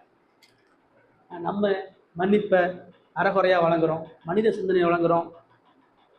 மன்னிச்சிட்டோம்னு சொல்லுவோம், தெரிஞ்ச தப்பா பேசுவோம்.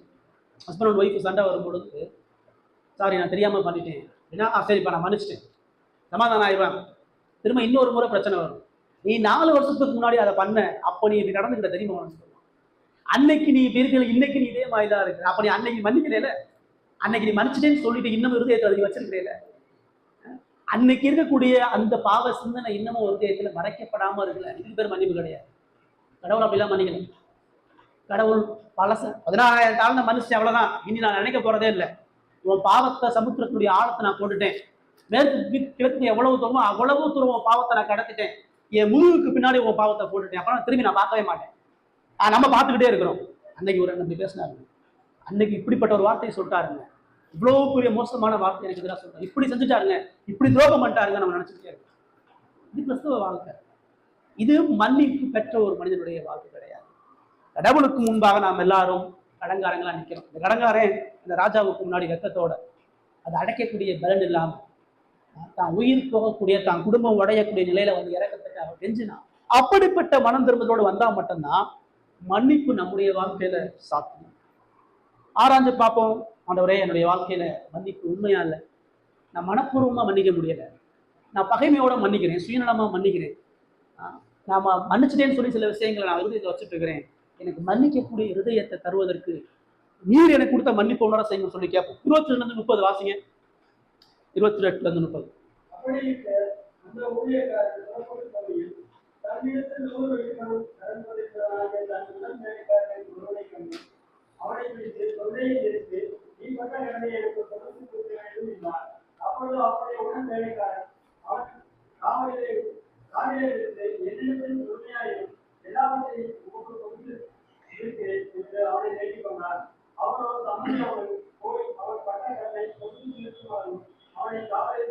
ரைட்.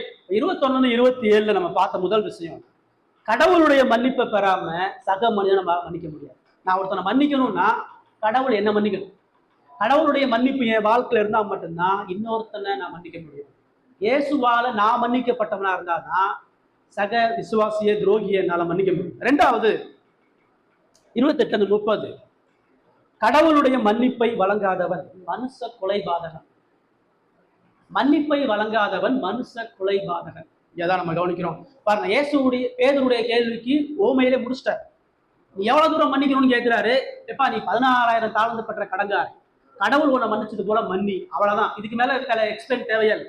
இந்த ஓமையை தொடர்ந்து சொல்ல வேண்டிய எந்த அவசியம். ஆனா இயேசு முடிக்கலை, அங்க முடியலை, அவர் கண்டினியூ பண்றார். அவர் இன்னும் ஒரு விஷயம் சொல்ல வர்றார். அவரு அங்க நம்ம கவனிக்க 28, அப்படி இருக்க அந்த ஊழியக்காரன் புறப்பட்டு போகையில், 16,000 தாழ்ந்து பெற்றவன் ராஜா அவருக்கு போறான். எப்படி போவாங்க? வாழ்க்கை அவ்வளவுதான் முடிஞ்சிருச்சு, கையங்களவமா மாட்டிட்டோம், நம்முடைய குடும்பமும் நம்மளும் நடுத்தரவுக்கு வந்துட்டோம், நம்முடைய பிள்ளைகள்லாம் அடிமைகளா போறாங்க, வாழ்க்கை ஃபுல்லா சிறைச்சாலதான், இனி நாம விடுதலை பெறுவதற்கான எந்த நிலையும் இல்லைன்ற நிலையில யாருமே எதிர்பார்க்காத மன்னிப்பு அவனுக்கு கிடைக்குது. செத்து உயிரோட வந்த மாதிரி, எல்லாமே அழிக்கப்பட்டு மறுபடியும் ஒரு பெரிய சிம்மாசனத்தில் வந்த மாதிரி தான் இருதயத்தால, எப்படி இந்த ராஜா என்னை மன்னிச்சார், எப்படி இவர் என்னை மன்னிச்சு கொண்டு இருக்கிறார், எப்படி இவ்வளவு பெரிய மோசடி நான் செஞ்சாலும், இவ்வளவு பெரிய கடனை நான் வச்சிருந்தாலும், இவ்வளவு தூரம் ராஜாவை அவமானப்படுத்தினாலும் இவரால் எப்படி என்னை மன்னிக்க முடியும், எப்படி அவ்வளவு பெரிய அதிகாரத்திலிருந்து என்னை நேசிக்க முடியுது, எப்படி என்னிடத்துல பொறுமை காட்ட முடியாது, இது கனவா நினவா, உண்மையாகவே என்னை மன்னிக்கிறாரா, உண்மையாகவே அந்த மன்னிப்பு நடந்திருக்கணும், ஒருவேளை நான் நடந்து போயிட்டு இருக்கும் பொழுது மறுபடியும் வேலையாட்களை கொண்டு நம்மளை அடிச்சுவாரா, நம்மளை கைது பண்ணி வேற எதுவும் போற்றுவாரான்ற ஒரு பெரிய சந்தோஷம், ஒரு பெரிய குழப்பம், அவனுக்கே புரிய முடியாத ஒரு அதிர்ச்சியில தான் நடந்து போயிட்டு இருக்கான். அவனுக்கு தெரியாத ஒரு நிலையில புறப்பட்டு போறான். அப்படி போகும் பொழுது அவன்கிட்ட ஒருத்தன் கடன் பண்றாங்க. அவன் யாருன்னு பார்த்தா அவனுடைய ஊழியக்காரன் 100 வெள்ளி பணம் கடன் பட்டிருந்த தன்னுடன் வேலைக்காரன் ஒருவனை. இவன் ஆல்ரெடி ராஜாவுக்கு முக்கியமான ஸ்தானத்துல இருக்கிறான். நிச்சயம் அவனுடைய வீடு பெருசா இருந்திருக்கும், அவனுக்கு சில வேலையாட்கள் இருந்திருப்பாங்க. இப்ப அவன்கிட்ட அவ்வளவு சொத்து இருக்கிறனால, ராஜாவோட 16,000 தாளந்து இருக்கிறனால அவன் சில பேருக்கு கடன் கொடுக்குறான். இப்ப அதுல ஒரு கடன்காரன் இவன் நடந்து போகும்பொழுது எடுத்தாப்ப வரான். 100 வெள்ளிக்காசு அவன் கடன் பட்டிருந்தான். அவனை பார்த்து இவன் எப்படி செயல்படுறான், அவனை பிடிச்சி தொண்டையை நெரிச்சு, நீ பட்ட கடனை எனக்கு கொடுத்து தீ கொண்டுறான். இப்படி மகிழ்ச்சியா சந்தோஷமா புறப்பட்டு வந்தவன் அவனுக்கு எதிராக ஒரு கடன்காரனை வரும்பொழுது, இவனே ஒரு பெரிய கடன்காரன், இந்த கடன்ல இருந்து அவனை மன்னிச்சு ரிலீஸ் பண்ணிக்கிறான். அந்த பிரமிப்பும் ஆச்சரியம் அவனை விட்டு போல. அப்படி போகும் பொழுது இன்னொரு ஒரு கடன்காரன் வர்றான். இப்ப பாருங்க, அந்த கடன்காரனை பைபிள் சொல்லும் பொழுது அவன் 100 வெள்ளி பணம் காசு பெற்றான். இவன் பெற்ற கடன் 16,000 தாளந்து, இவன் பெற்ற கடன் 100 வெள்ளிக்காசு. 100 வெள்ளிக்காசுன்னு சொல்லும் பொழுது கிரேக்க பணத்துல 100 தெனாரியன் சொல்லி சொல்றாங்க. 100 தெனாரியன். 100 தெனாரியன் என்பது ஒரு தெனாரியன், ஒரு வெள்ளி பணம், ஒரு சாதாரண அடிமையுடைய சம்பளம். ஒரு நாள்ல ஒரு அடிமையுடைய சம்பளம் 100 வெள்ளிக்காசு. அந்த 100 வெள்ளிக்காசை எத்தனை நாள் அடைக்க முடியும்? 100 நாள் அடைக்க முடியும். ஒரு அடிமை 3 மாசம் அல்லது 3.5 மாசம் வேலை செஞ்சாங்கன்னா, ஒரு நாள் ஒரு வெள்ளிக்காசு சேர்த்து வச்சானாலும் 3 மாசம் அடைக்கும். 100 வெள்ளிக்காசு. அந்த 16,000 தாளந்தோட அந்த 100 வெள்ளிக்காசு ஒப்பிட்டோம்னா இது ஒரு பணமே கிடையாது, இது ஒரு விஷயமே கிடையாது. இவன் வச்சிருக்கக்கூடிய இந்த 16,000 தாளந்துல இந்த 100 வெள்ளிக்காசுன்றது ஒரு மேட்டர், ரொம்ப அற்பமான சாதாரண ஒரு. அந்த 100 வெள்ளிக்காசுக்காரன் அவன் பார்த்து நியாயமா என்ன பண்ணிருக்காங்க, நான் இவ்வளவு 16,000 தாளந்து கடனை பெற்றிருந்தான், ஒருவேளை அந்த கடன்காரன் இவனை கண்டு பயந்து இருந்தாலும் இவன் வாலண்டியரா போய் தயவு செஞ்சு பயப்படாத, எனக்கு இப்போதான் ஒரு பெரிய மன்னிப்பு கிடைச்சிருக்கு, இவ்வளவு பெரிய ஒரு ராஜா இவ்வளவு காசை என்னை மன்னிச்சிட்டார், உன் காசு எனக்கு ஒரு மேட்டரே கிடையாது, 100 வெள்ளி காசு எனக்கு ஒரு விஷயமே கிடையாது, இவ்வளவு பெரிய ராஜா எனக்கு மன்னிச்சா நான் உன்னை மன்னிக்கிறேன், உன் கடன் நான் உனக்கு மன்னிக்கிறேன், நீ சந்தோஷமா வீட்டுக்கு போ, நான் இன்னைக்கு விடுதலை பெற்றிருக்கிறேன், நீயும் மகிழ்ச்சியை விடுதலை பெற்று வீட்டுக்கு போன்னு சொன்னா அவனுக்கு எவ்வளவு பெரிய சந்தோஷம். இவன் இந்த ராஜாவை குறித்து அறிவிப்பதற்கான ஒரு வழி வந்திருக்கும். அந்த 100 வெள்ளிக்காசு பெற்றவன் அந்த ராஜாவுடைய காலை விழுந்து, நீ அவனை மன்னிச்சதுனாலதான் அவன் என்ன மன்னிக்கிறான், நீ அவனுக்கு விடுதலை கொடுத்தனாலதான் அவன் எனக்கு விடுதலை கொடுத்துட்டான்னு சொல்லி அந்த ராஜாவுக்கு புகழையும் மேன்மையும் அவன் சேர்த்துருந்துருப்பான். ரொம்ப ஆப்போசிட்டா இங்க நடக்கிறத பாக்குறோம். அவன் போய் அவன் கழுத்தை பிடிச்சி அவன் 16,000 தாளந்து பற்றும் பொழுது அவன் கழுத்தை பிடிக்கல. அந்த ராஜா அவனை கூப்பிட்டு, அவன் ஏற்கனவே கொள்ளையடிச்சான்னு தெரியுது, ஆனால் விசாரிக்கிறான். அவன் வாய்மொழியை கேட்கிறான், என்னப்பா உன் மேல இவ்வளவு கடன் இருக்கு, நீ என்ன பண்ணிட்டு இருக்கிற, என்ன ஆச்சுன்னு சொல்லி கேட்கறான். அதுக்கு அவங்க கிட்ட எந்த பதில் இல்லாததுக்கு அப்புறம் தான் கண்ணை கொடுக்கப்படுது. ஆனா இங்க அவன் விசாரிக்கவும் இல்லை, ஏன் காசுனால தர முடியல, உனக்கு என்ன பிரச்சனை, எதுவுமே கேட்கல. அவனை பார்த்த உடனே அவனை பிடிச்சி அவன் தொண்டையை நெரிச்சு, நீ பட்ட கடனை எனக்கு கொடுத்து தீர்க்கணும்னு சொல்றான். அவனுக்கு வாய்ப்பே கொடுக்கல, கழுத்தை பிடிச்சி கொலை செய்ய போறான்.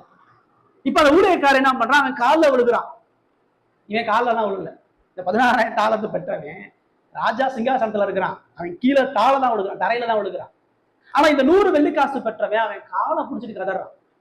அவன் காலில் விழுந்து சொல்றான், என்னிடத்தில் பொறுமையா இருக்கும், எல்லாவற்றையும் கொடுத்து. இதெல்லாம் அவனு சொன்னான். நீ தாளை விழுந்து அந்த ராஜா பார்த்தவன் என்னிடத்துல பொறுமையா இருக்கு, கொடுத்து தீர்க்கிறேன். ஆனா அவனால தீர்க்க முடியாது, அவன்கிட்ட ஒண்ணு இல்லை. ஆனா இவனால தீர்க்க முடியும். இவன் காலை விழுந்து சொல்றான், என்னிடத்தில் பொறுமையா இருக்கும், எல்லாவற்றையும் கொடுத்து தீர்க்கிறேன். ஒரு 3 மாசம் அல்லது 6 மாசம் பார்த்திருந்தானா இதனுடைய 100 வெள்ளிக்காசு வந்திருக்கிறோம். அவனோ சம்மதியாமல் போய் அவன் பட்ட கடனை கொடுத்து தீர்க்கும் அளவும் அவனை காவலில் போடுகிறான். சீசர்கள் இந்த கதையை கேட்கிறான். இப்ப இவன் புறப்பட்டு போறான், 100 வெள்ளிக்காசு பிடிச்சவன் கிடைக்கிறான், இவன் அவன் கழுத்தை பிடிச்சி நெரிக்கிறான். நெரிச்சது மாத்திரம் இல்லாம அவன் இறக்கத்துக்காக கெஞ்சும் பொழுது, இது இப்பதான் கொஞ்ச நேரத்துக்கு முன்னாடி இதே வார்த்தையை நான் அரண்மனையில சொன்னேன், இதே மாதிரிதான் நானும் தாள விழுந்து என்னிடத்தில் பொறுமையா இருக்குன்னு சொல்லி சொன்னேன். இப்ப அவனுடைய முகம் அங்க பிரதிபலிக்கும். இவன் எப்படி இருந்தான்றத கடவுள் அவன் மூலமா அவனுக்கு சொல்ற, நீ இப்படிதாம கதறிட்டு இருந்தார். ஆனாலும் அவனுடைய கதறலை கேட்காம அவன் கழுத்தை பிடிச்சி நெரிச்சு அவன் தர்றேன்னு சொல்றான், பொறுமையாருன்றான், அவனை தூக்கி காவல்ல போட ஜெயில போட்டான். இந்த கதையை ஏற்கக்கூடிய பேதுரு சீசர்கள் எல்லாரையும் கன்னத்துல ஓங்கி ஒரு அறை கொடுத்த ஒரு ஸ்டோரி. அவங்க அப்படி யோசிக்கவே இல்லை. அவங்க தான் நினைச்சிருப்பாங்க இவன் போய் அவனை மன்னிச்சிருப்பான், போய் இந்த ராஜா இவ்வளவு மன்னிச்சுனா நிச்சயமா அவன் 100 வெள்ளிக்காசை மன்னிச்சிருப்பான் அவங்க நினைக்கிறாங்க. ஆண்டவர் சொல்றாரு நீ அவனை மன்னிக்கலன்ற. இயல்பா இந்த ஸ்டோரியில எதுவுமே இயல்பு கிடையாது. நீங்க கவனிச்சு பாத்தீங்கன்னா 16,000 மன்னிக்கிறது கஷ்டம், அவ்வளவு பெரிய மன்னிப்பு பற்றவங்க இன்னொருத்தரை மன்னிக்காம இருக்கிறது கஷ்டம். ஆனா ஏன் சொல்றாரு அங்க மன்னிப்பு நடந்துச்சு, இங்க இந்த மன்னிப்பு நடக்கல. இங்க இருக்கக்கூடிய நீ 7 தடவை நீ சொல்றல, 7 தடவை தான் நான் மன்னிப்பேன்னு சொல்றல, நீ அவனை தூக்கி ஜெயில போறதுக்கு ரெடியா இருக்க. எப்படி அவன் மன்னிப்பு உணராம 100 வெள்ளிக்காசு தாண்டி ஜெயில போட்டானோ உன் சகோதரனுடைய உறவினர் அப்படிதான் இருக்க. நீ ஒருத்தனுக்கு மன்னிப்புல அளவு வைக்கும் பொழுது, ஒரு மன்னிப்புக்கு லிமிடேஷன் வைக்கும் பொழுது நீ அவனை கொண்டுற. அவன் வாழ்றது உனக்கு பிடிக்கல.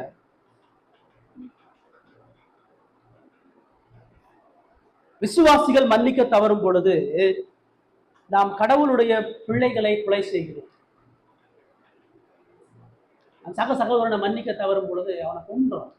அவன் ஆத்மாப்படக்கூடிய வேதனை மனதளவில் அவனை காயப்படுத்தி அவனோடு நம்ம ஒப்புரவாகாத வரைக்கும் நமக்கும் அவனுக்குமான உறவு உடைக்கப்பட்டு கிடக்கும் பொழுது தினந்தோறும் அவனை கொண்டுட்டே இருக்கும்.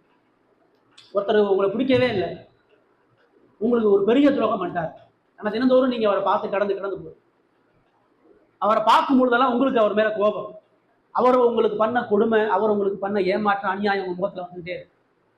உங்களை பார்க்கும் பொழுது அவருக்கு ஒரு கோபம், தினந்தோறும் அவர் உங்களை கொண்டுட்டே இருக்காரு, நீங்க அவரை கொண்டுகிட்டே இருக்கு.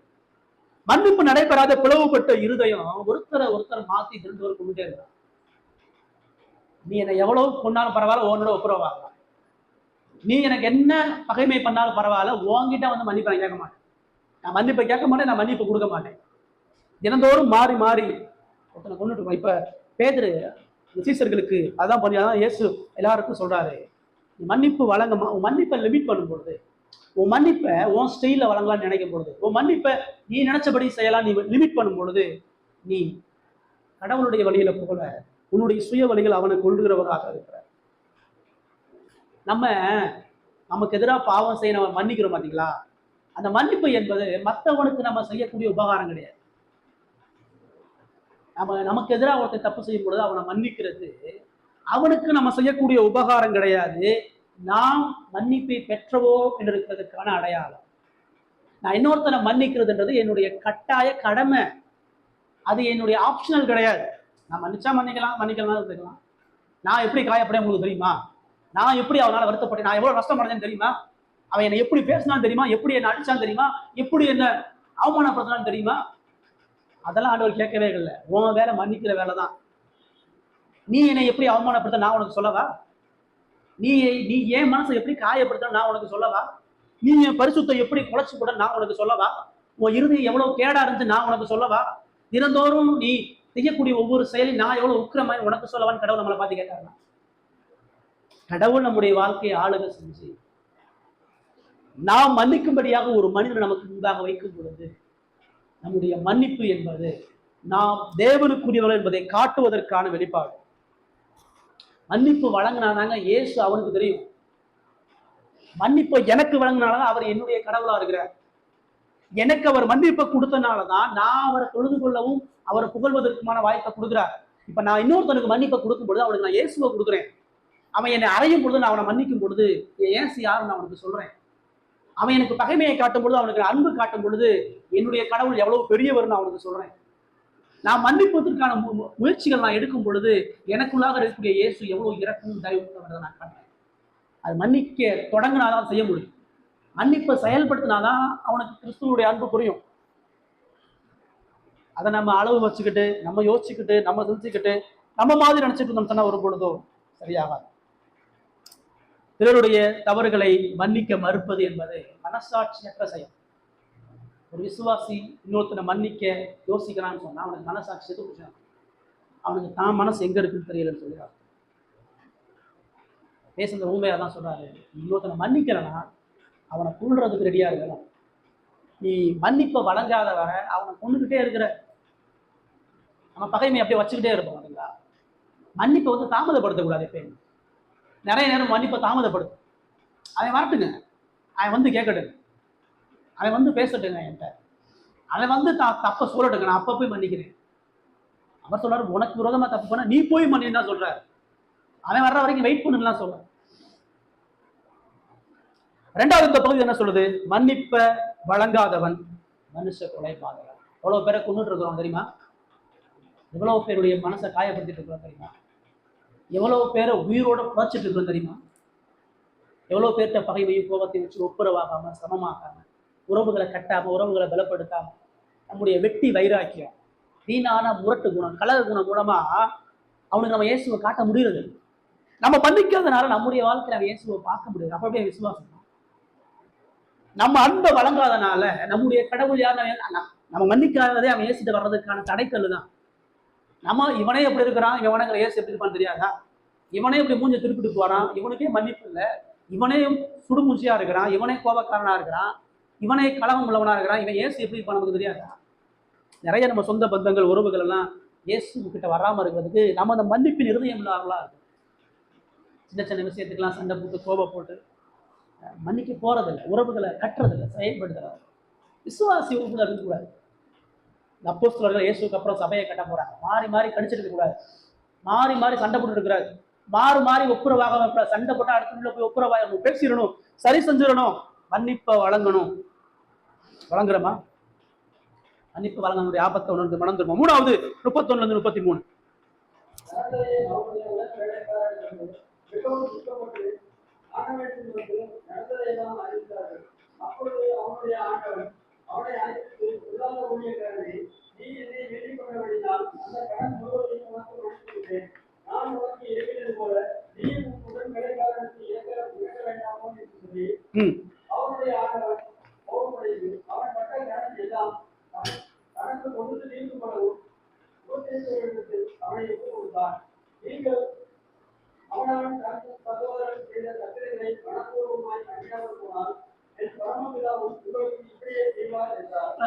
இயேசு அந்த ஓமை எப்படி வந்து முடிக்கிறாங்க?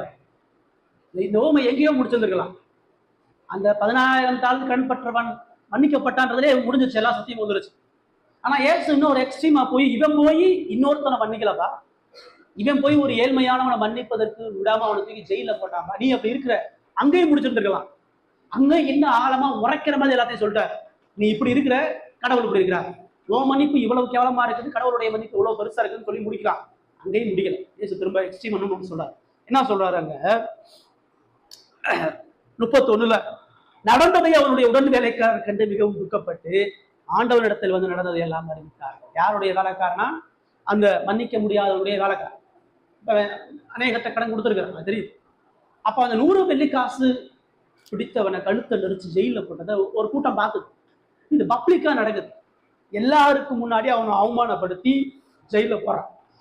இப்பதான் அரண்மனையில 16,000 தாள் மன்னிக்கப்பட்டு வர்றான். இவனுக்கு துரோகம் பண்ணி இவனை ஜெயில போறான். உடன்வேலை ஆட்கள் பாக்குறாங்க, நாளைக்கு இவன் நம்மளையும் இதே மாதிரி தான் செய்வான். இவன் ஏற்கனவே ராஜாவுடைய சொத்தை அழிச்சதும் இல்லாம இவன்கிட்ட கடன்பெடுக்கிற நம்ம எல்லாரையும் அழிப்பதற்கு தீர்மானமா இவனை நம்ம மேலும் விட்டோம்னு சொன்னா இன்னும் அநேகரை அழிச்சிருவான். அடுத்து நமக்கு வருவான், நம்மளை அழிச்சிருவான். அவங்க பயந்து போய் அந்த ஆண்டவனாகிய அந்த ராஜா கிட்ட சொல்ற, ராஜா, இந்த ஊழியக்காரனாகிய இவனுக்கு நீங்க இவ்வளவு மன்னிப்பை வழங்குனீங்க, அவனை ரிலீஸ் பண்ணீங்க, அவனுக்கு ஒரு இறக்கத்தை அன்பை காட்டி என் குடும்பத்தை காப்பாத்துனீங்க. ஆனா அவனுடைய வேலைக்காரன் 100 வெள்ளிக்காசு அவனை மன்னிக்க ஜெயில போட்டான். மன்னிப்புக்கு துரோகம் பண்ணிட்டான். அவன் இன்னும் மனம் திரும்பல, அவன் இன்னும் துரோகியாவே இருக்கிறான், இன்னும் திருடனாவே இருக்கிறான், இன்னும் கொலகாரனாவே இருக்கிறான். அவன் மன்னிப்பு பெற்றுட்டு போய் மன்னிப்பை வழங்கல. உங்களது மன்னிப்பினுடைய அருமை அவனுக்கு தெரியல, உங்களது மன்னிப்பினுடைய மேன்மை அவனுக்கு புரியலன்றத போய் அவங்க எடுத்து சொல்றாங்க. சொன்ன உடனே ராஜா என்ன சொல்றான்? அந்த 100 வெள்ளிக்காசு இருக்கிறவன் எந்த ஜெயில இருக்கிறானோ அங்கேயும் அவனை போடு, அவனையுமே மூச்சு பக்கமே வந்துடக்கூடாது, அவன் குடும்பத்தை எல்லாத்தையும் நடு ரோட்ல விட்டு சுத்தரிச்சிரு, அதை மேலும் மேலும் எனக்கு துரோகம் பண்றான், அவனை ஒன்றும் இல்லாம சொல்லியிருக்கான். ஆனா அந்த வசனம் என்ன சொல்லுது? ஆண்டவன் அவனை அழைப்பித்திருந்தான். இவன் கழுத்தை நெரிச்சு போட்டான், இவன் துரோகம் பண்ணிட்டான், இன்னும் எக்ஸ்ட்ரீமா துரோகம் பண்ணிட்டான், அவனை அழைச்சி கூப்பிடுறான், விசாரிக்க. மன்னிப்பினுடைய தயால குணம் கடவுள்கிட்ட எவ்வளவு பெருசா இருக்கு. எந்த எமோஷனும் இல்லை, எந்த கோபமும் இல்லை. அவர் நிதானமா எப்படி ஒரு துணிகரமான பாவியை ஹேண்டில் பண்றார். அவனை வர சொல்லி அவனை கேட்கிறார். கேட்டுட்டு எக்ஸ்பிளைன் பண்ணி சொல்றார், பொல்லாத ஊழியக்காரனே, நீ என்னை வேண்டிக் கொண்டபடியா நான் அந்த கடன் முழுவதும் உனக்கு மன்னித்து விட்டேன். நான் உனக்கு இறங்கினது போல நீயும் உடன் வேலைக்காரனுக்கு இறங்க வேண்டாம். திரும்ப ஞாபகம், நீ எவ்வளவு கொல்லாதவனா இருக்கிற. மன்னிப்புல பாவத்தை கண்டு காணாம போறது. மன்னிப்பு என்பது பாவத்தோட சரிசமமா இருக்கிறது. மன்னிப்பு என்பது பாவத்தை பத்தி எதுவுமே பேசாம அமைதியா இருக்கிறது. மன்னிப்பு என்பது பாவத்தை கண்டிக்கிறது. மன்னிப்பு என்பது பாவத்தை சுட்டி காட்டணும். மன்னிப்பு என்பது அன்போடு கூட தவற எடுத்து உரைக்கணும். கொல்லாத ஊழியக்காரனே, நான் முதல்ல அந்த வார்த்தையை அவன் சொல்லல. முதல்ல அவன் தாழ விழுங்கும் போது அவனை மன்னிக்கிறான். இப்ப அவன் பொல்லாதவனா இருக்கிறான். அன்பான ஊழியக்காரனேன்னு சொல்லல, பொல்லாத மனுஷன் என்று சொல்றான். உன் செயல் எவ்வளவு பொல்லாத. உன்னை மன்னிக்கிறேன், ஆனா உன் பாவத்தை நான் வெறுக்கிறேன். உன்னை மன்னிக்கிறேன், ஆனா உன் செயல் கண்டிக்கத்தக்கது. உன்னை மன்னிக்கிறேன், ஆனா உன் இருதயம் கேடுன்றதை நான் உனக்கு சொல்லாம இருக்க மாட்டேன். நான் மன்னிப்பதற்கு அன்பையும் பொறுமையும் கொண்டிருக்கிறனால நீ பொல்லாதே உனக்கு நான் சொல்றேன். பொல்லாத ஊழியக்காரனேன்னு சொல்லிட்டு சொல்றாரு, நீ என்ன வேண்டிய அழுத, நீ மீட்புக்காக என்கிட்ட கதறின, நீ தாழ விழுந்து இந்த கடனுக்காக புலம்புன, நான் உனக்கு இறங்கினேன். உனக்கு தெரியுதா? நான் உனக்கு எப்படி மன்னிப்பு கொடுத்தேன்னு உனக்கு தெரியுதா? உன்னை மன்னிக்கிறதுக்கு நான் எவ்வளவு காயப்பட்டிருக்கேன். உன்னை மன்னிப்பதற்கு நான் எவ்வளவு இழந்திருக்கேன். உன்னை மன்னிப்பதற்கு என் குடும்பத்திலையும் என் ராஜாங்கத்திலையும் எவ்வளவு எதிர்ப்புகளை சம்பாதிச்சிருக்கேன். உன்னை மன்னிச்சு ரிலீஸ் பண்றதுக்கு எவ்வளவு விலைக்கிரியத்தை நான் செலுத்த வேண்டியது உனக்கு தெரியுதா? உனக்கு கொடுக்கப்பட்ட இறக்கம் உனக்கு புரியுதா? உனக்கு எவ்வளவு இறக்கம் உள்ளவனா இருந்திருக்கேன் உனக்கு தெரியுதா? அதான் சொல்றாரு, நான் உனக்கு இறங்கினது போல உன் உடன் வேலைக்காரனுக்கு இறங்க வேண்டாமா. இப்படிப்பட்ட ஒரு ராஜாவை பார்த்துட்டு போற, இப்படிப்பட்ட மன்னிப்பின் ராஜ்யத்துக்குள்ளாக இருக்கிற, இப்படிப்பட்ட அன்பையும் சமாதானத்தையும் விடுதலை இறக்கத்தையும் பெற்றுக்கொண்ட நீ அந்த இறக்கத்தை அவனுக்கு வழங்காம இருக்கலாமா? உன்னை விட ஏழ்மையா காணப்படுகிறவுடன் வேலைக்காரனுக்கு இந்த இறக்கத்தை நீ காட்டாம இருக்கலாமா? அப்ப உண்மையாகவே என்னுடைய இறக்கத்துக்கு நன்றி உள்ளவனா இல்லை, என்னுடைய மன்னிப்பு உன் காலை போட்டு மிதிச்சுட்ட, என்னுடைய அன்பை துஷ்பிரயோகம் பண்ற, உண்மையாகவே என்ன மேன்மைப்படுத்தவும் கனப்படுத்தவும் எந்த விருப்பமும் இல்லைன்னு சொல்லி சொல்றான். சொன்னதுக்கு அப்புறம் கூட ஐயோ தேவனே ஆண்டவரே என்னை மன்னிச்சிருங்க, ஐயோ இந்த உண்மையாகவே இந்த மன்னிப்புக்கு நான் துரோகம் பண்ணிட்டேன், ஐயோ நான் பண்ணது மிகப்பெரிய பாவம், மிகப்பெரிய துரோகம், அநியாயம், நான் முழங்கால் பட்டி அழுதுருந்தானா அங்கேயும் அவனுக்கு மன்னிப்பு கிடைச்சிடும். அங்கேயும் அந்த ராஜாவனை மன்னிக்க சித்தம் உள்ளவரா இருக்கிறார். 14,000 தாளந்தை மன்னிச்சிட்டாரு. இந்த பாவத்தை மன்னிக்கிறதுக்கு எவ்வளவு தூரம் ஆயிருக்கு. ஆனா அவன் முழுகல, அவன் மன்னிப்பு கேட்க போல, அவன் ஜெயில இருக்கு சரிதாங்கன்றான். அவன் 100 வெள்ளி கஷ்டப்படுறதுக்கு நான் நஷ்டப்பட்டேன்றான். அந்த ராஜா நஷ்டப்படுறது அவனுக்கு பிரச்சனை இல்லை, அவன் எனக்கு அந்த காசு கொடுத்து ஆகணும்ன்றான். அவனை என்னால் ஒப்புரவாக்க முடியாதுன்றான், அவனோட நான் சமாதானம் ஆக முடியாதுன்றான், அவனை ஜெயில இருந்து ரிலீஸ் பண்ண முடியாதுன்றான். அப்படிதான் நின்றுட்டு இருக்கிறான். அதனால ஆண்டவன் கோபம் அடைந்து இவ்வளோ சொல்லி இவ்வளோ வெளிப்படுத்தி இவ்வளோ எக்ஸ்ட்ரீமா நான் உனக்கு சொல்லியும் நீ இன்னமும் துணிகரத்துல மன்னிப்பினுடைய மேன்மையை உணராம மன்னிப்பு உன் காலை கீழே மிதிச்சு என்னுடைய இறக்கம், என்னுடைய பொறுமை, என்னுடைய விலைக்கரையும், என்னுடைய அன்பு, இதை எதையுமே மதிக்காம உன் இஷ்டப்படி நீ வாழ்றன்னு சொன்னா நீ எப்படி வாழ்றது? அவன் கோபம் அடைந்து அவன் பெற்ற கடனை எல்லாம் தனக்கு கொடுத்து தீர்க்கும் அளவும் உபாத்திருக்கிறத்தில் அவனை கொண்டு கொடுத்தான். இவனுக்கு இனிமேல் நீதி, இவனுக்கு இனிமேல் இறக்கம் கிடையாது, இவனுக்கு இனிமேல் மன்னிப்பு கிடையாது. பாருங்க, இந்த ஓமையே மன்னிப்பு வழங்கணும் தான், ஆனா முடிக்கும் பொழுது மன்னிப்பு வழங்க முடியாத ஒரு சூழ்நிலையோட முடிக்கிறார். கடவுள் நீடிய பொறுமை உள்ளவர் தான், அவன் நித்திய பொறுமை உள்ளவர் கிடையாது. நீடிய மன்னிப்பு கொடுக்கிறவர் தான், நித்தியத்துக்கும் மன்னிப்பு தரவர் கிடையாது. மன்னிப்பினுடைய விலைக்கிரயத்தையும் மன்னிப்பினுடைய மேன்மையும் உணராதவனுக்கு மன்னிப்பு வழங்க முடியாது. மன்னிப்பு எது என்று தெரிந்து அதை நிராகரிச்சு துணிகரமா மிதிக்கிறவனுக்கு மன்னிப்பு வழங்க முடியாது. இப்ப அவனுக்கு மனம் திரும்புறதுல தான் செஞ்சது சரி, தான் சரி, நீ என்னை மன்னிக்கணும், நான் அவனை மன்னிக்க முடியாது. நீ அவனை விடுதலை பண்ணு, நான் அவனை விடுதலை பண்ண முடியாது. நீ எனக்கு அன்பை கொடு, நான் அவனுக்கு அன்பை கொடுக்க முடியாது. நீ எனக்கு மன்னிப்பு கொடு, நான் அவனை மன்னிக்க முடியாது. அவனுக்கு மன்னிப்பு கொடுத்துரு. அதனாலதான் சொல்றாரு, இவன் பட்ட கடனை தீர்க்க வரைக்கும் அவனுக்கு உள்ள போகும். அப்ப இவன் இனிமேல் ரிலீஸே ஆக முடியாது, இவனுக்கு நீ விடுதலையே கிடையாது, இவன் நித்தியத்துக்கும் ஜெயில இருந்து சாகும்படியாக அவனை ஒப்பு கொடுத்தான். எப்படி முடிகிறார் பாரு. ஆண்டவர் அந்த ஓமையோட ஒரு மிகப்பெரிய எச்சரிப்போட இந்த சீசர்களுக்கு முடிக்கிறார். சீசர்களுக்கு என்ன சொல்றாரு? ஒன்னால அவனை மன்னிக்க முடியலன்னு சொன்னான், ஒன்னால 7 தரத்துக்கு மேல மன்னிக்க முடியலன்னு சொன்னான், ஒன்னால 70 தரம் மன்னிக்க முடியலன்னு சொன்னான். நீ மன்னிக்கப்படாமல் தண்டிக்கப்பட வேண்டாம். அதாவது மன்னிப்பை வழங்காதவன் மன்னிப்படையாமல் தண்டிக்கப்படுவான். 3வது விஷயம், மன்னிப்பை வழங்காதவன் மன்னிப்பை அடையாமல் தண்டிக்கப்படுவான். எண்ணிலடங்காத பாவங்களை மன்னிக்கிற தேவன் எல்லாரையும் மன்னிக்கிறது. எண்ணிலடங்காத இருதயத்தை திறந்திருக்கக்கூடிய தேவன் நரகத்தை உருவாக்கி வச்சிருக்கிறார். மன்னிப்பினுடைய ஊற்றாக இருக்கக்கூடிய கிறிஸ்து தனது சுவிசேஷத்துக்கு எதிராக, தனது ரட்சிப்புக்கு எதிராக இருக்கக்கூடிய கூட்டத்துக்கு நித்திய அழிவு நியமித்து வச்சிருக்கிறார். அவருடைய மன்னிப்பு என்பது எக்காலத்துக்கும் எல்லாருக்கும் ஆனது அல்ல. இப்ப இங்க மன்னிக்கலையே, இவனை தூக்கி போட்டுட்டாரு, இவனுக்கு ஒரு ஆக்கினை நிரூபிச்சுட்டாரு, இவனுக்கு ஒரு அழிவு இருக்குன்ற தேவன் நீங்க சொல்லிட்டாரு. அந்த மன்னிப்புல தேவன் உன்னை சொல்றாரு, நீ மன்னிப்பை வழங்கலனா உனக்கு மன்னிப்பு கிடையாது. கர்த்தருடைய ஜெபத்துல சொல்றாரு, எங்கள் கடன்களை நாங்கள் மன்னிக்கிறது போல எங்கள் கடன்களை எங்களுக்கு நீங்கள் அவனவன் செய்த தப்பிதங்களை 35 தான் சொல்றாரு, அவனவன் தன் தன் சகோதரன் செய்த தப்பிதங்களை மனப்பூர்வமாய் மன்னியாமல் போனான். ஹார்ட்ஃபுல்லா, இருதயபூர்வமா அவனுடைய மன்னிப்பு இருக்கும். இருதயத்தினுடைய ஊற்றுல கடவுளுடைய அன்பையும் கிருபையும் நோக்கி பார்த்து வரக்கூடிய மன்னிப்புல நீ மன்னிக்கும் பொழுது அது பலனுள்ளதா. அப்படி நீ மன்னிக்காம போனா சொன்னா, என் பரமபிதாவும் உங்களுக்கு இப்படியே செய்வார். பேதுருவா, உனக்கு தான்டா. யோவான பாச, உனக்கு இதுதான். நீ அவனை மன்னிக்க மாட்டேன்னு சொன்னா, நீ மன்னிப்பை வழங்க மாட்டேன்னு சொன்னா, அவனை தூக்கி போட்டது போல உனக்கு ஒரு ஜெயில் இருக்கு. அவனுக்கு கொடுக்கப்பட்ட ஆக்கினி உனக்கு இருக்குன்றத ஒரு பொழுதும் மறவாத அப்படின்னு சொல்லி சொல்றார். எபேசியர் 4:32 வாசி.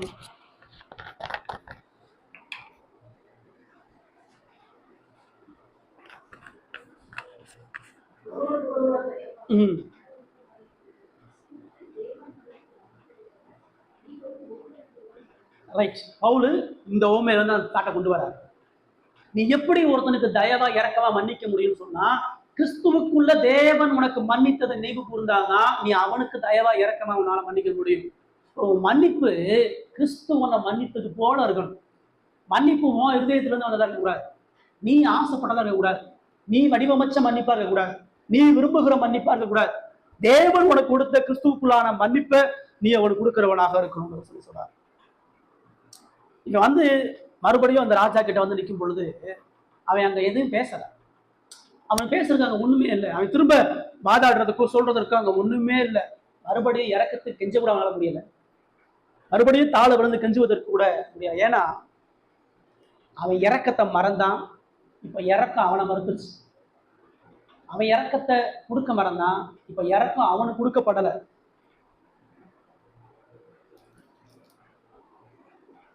மன்னிப்பு என்பது ஒரு பலவீனமான சமரசம் கிடையாது. மன்னிப்பு என்பது அவன் அப்படிதாங்க இருப்பான், அவன் என்ன வேணாலும் செஞ்சுட்டு போடுங்க, அவன் எவ்வளவு அயோக்கியனா வந்துட்டு போடுங்க, நான் மன்னிச்சுக்கிட்டே இருக்கேன் அப்படிங்க மன்னிக்கல. மன்னிப்பு என்பது தவறை கண்டிக்கிறது மன்னிப்பு தான். மன்னிப்பு என்பது நீ தவறான இடத்துல இருக்குன்னு சொல்றது மன்னிப்பு தான். மன்னிப்பு என்பது நீ அழிவின் பாதையை நோக்கி போயிட்டு இருக்கன்னு சொல்றது மன்னிப்பு தான். மன்னிப்பு என்பது உனக்கு ஒரு பெரிய விளைவுகள் நியாய தீர்ப்பு இருக்குன்றதே மன்னிப்புக்கான வழிதான். மன்னிப்பு என்பது நீ எவ்வளவு அயோக்கியமா அப்படியே மன்னிச்சு போயிட்டே இருக்கலாம், நீ என்ன வேணாலும் அடி, என்ன வேணாலும் பண்ணு, நான் மனரம்பியமா போறேன் போல. ஸ்தேவானுடைய மரணத்துல நீங்க கவனிச்சீங்கன்னா, அப்போஸ்தலர் 7ஆம் அதிகாரத்துல அங்க ஒரு மன்னிப்பு பார்க்குற ஒரு பைபிளே ஒரு மேன்மையான ஒரு மன்னிப்பு.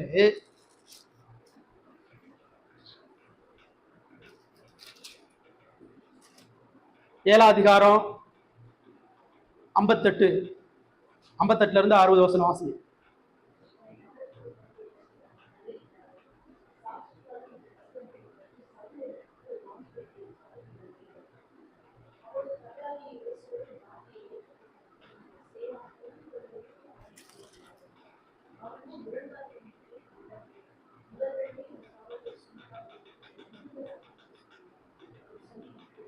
அவனை பகச்சு, அவனை புறந்தள்ளி, அவனை கல்லறிந்து கொண்டு கல்லெல்லாம் தூக்கி ரெட்டியா எறிகிறதுக்கு வர்றான். கல்லை எறிகிறான், மண்டையில ரத்தம் உடையுது, கை உடையுது, கால் உடையுது, அழுது அவனுடைய சரீரம் சின்ன ஆகுது. அப்ப சொல்றான், ஆண்டவரே இவர்களை மன்னி, இவர்களுடைய பாவத்தை சுமத்தா அப்படின்னு சொல்லி சொல்றான். அந்த மன்னிப்பை அவன் சொல்றான் அப்படின்னா அவங்கள சகிச்சு அவங்கள்ட்ட சமரசமான அர்த்தம் இல்லை. அதுக்கு முன்னாடி நீங்க பாத்தீங்கன்னா 51 52 வாசிங்க.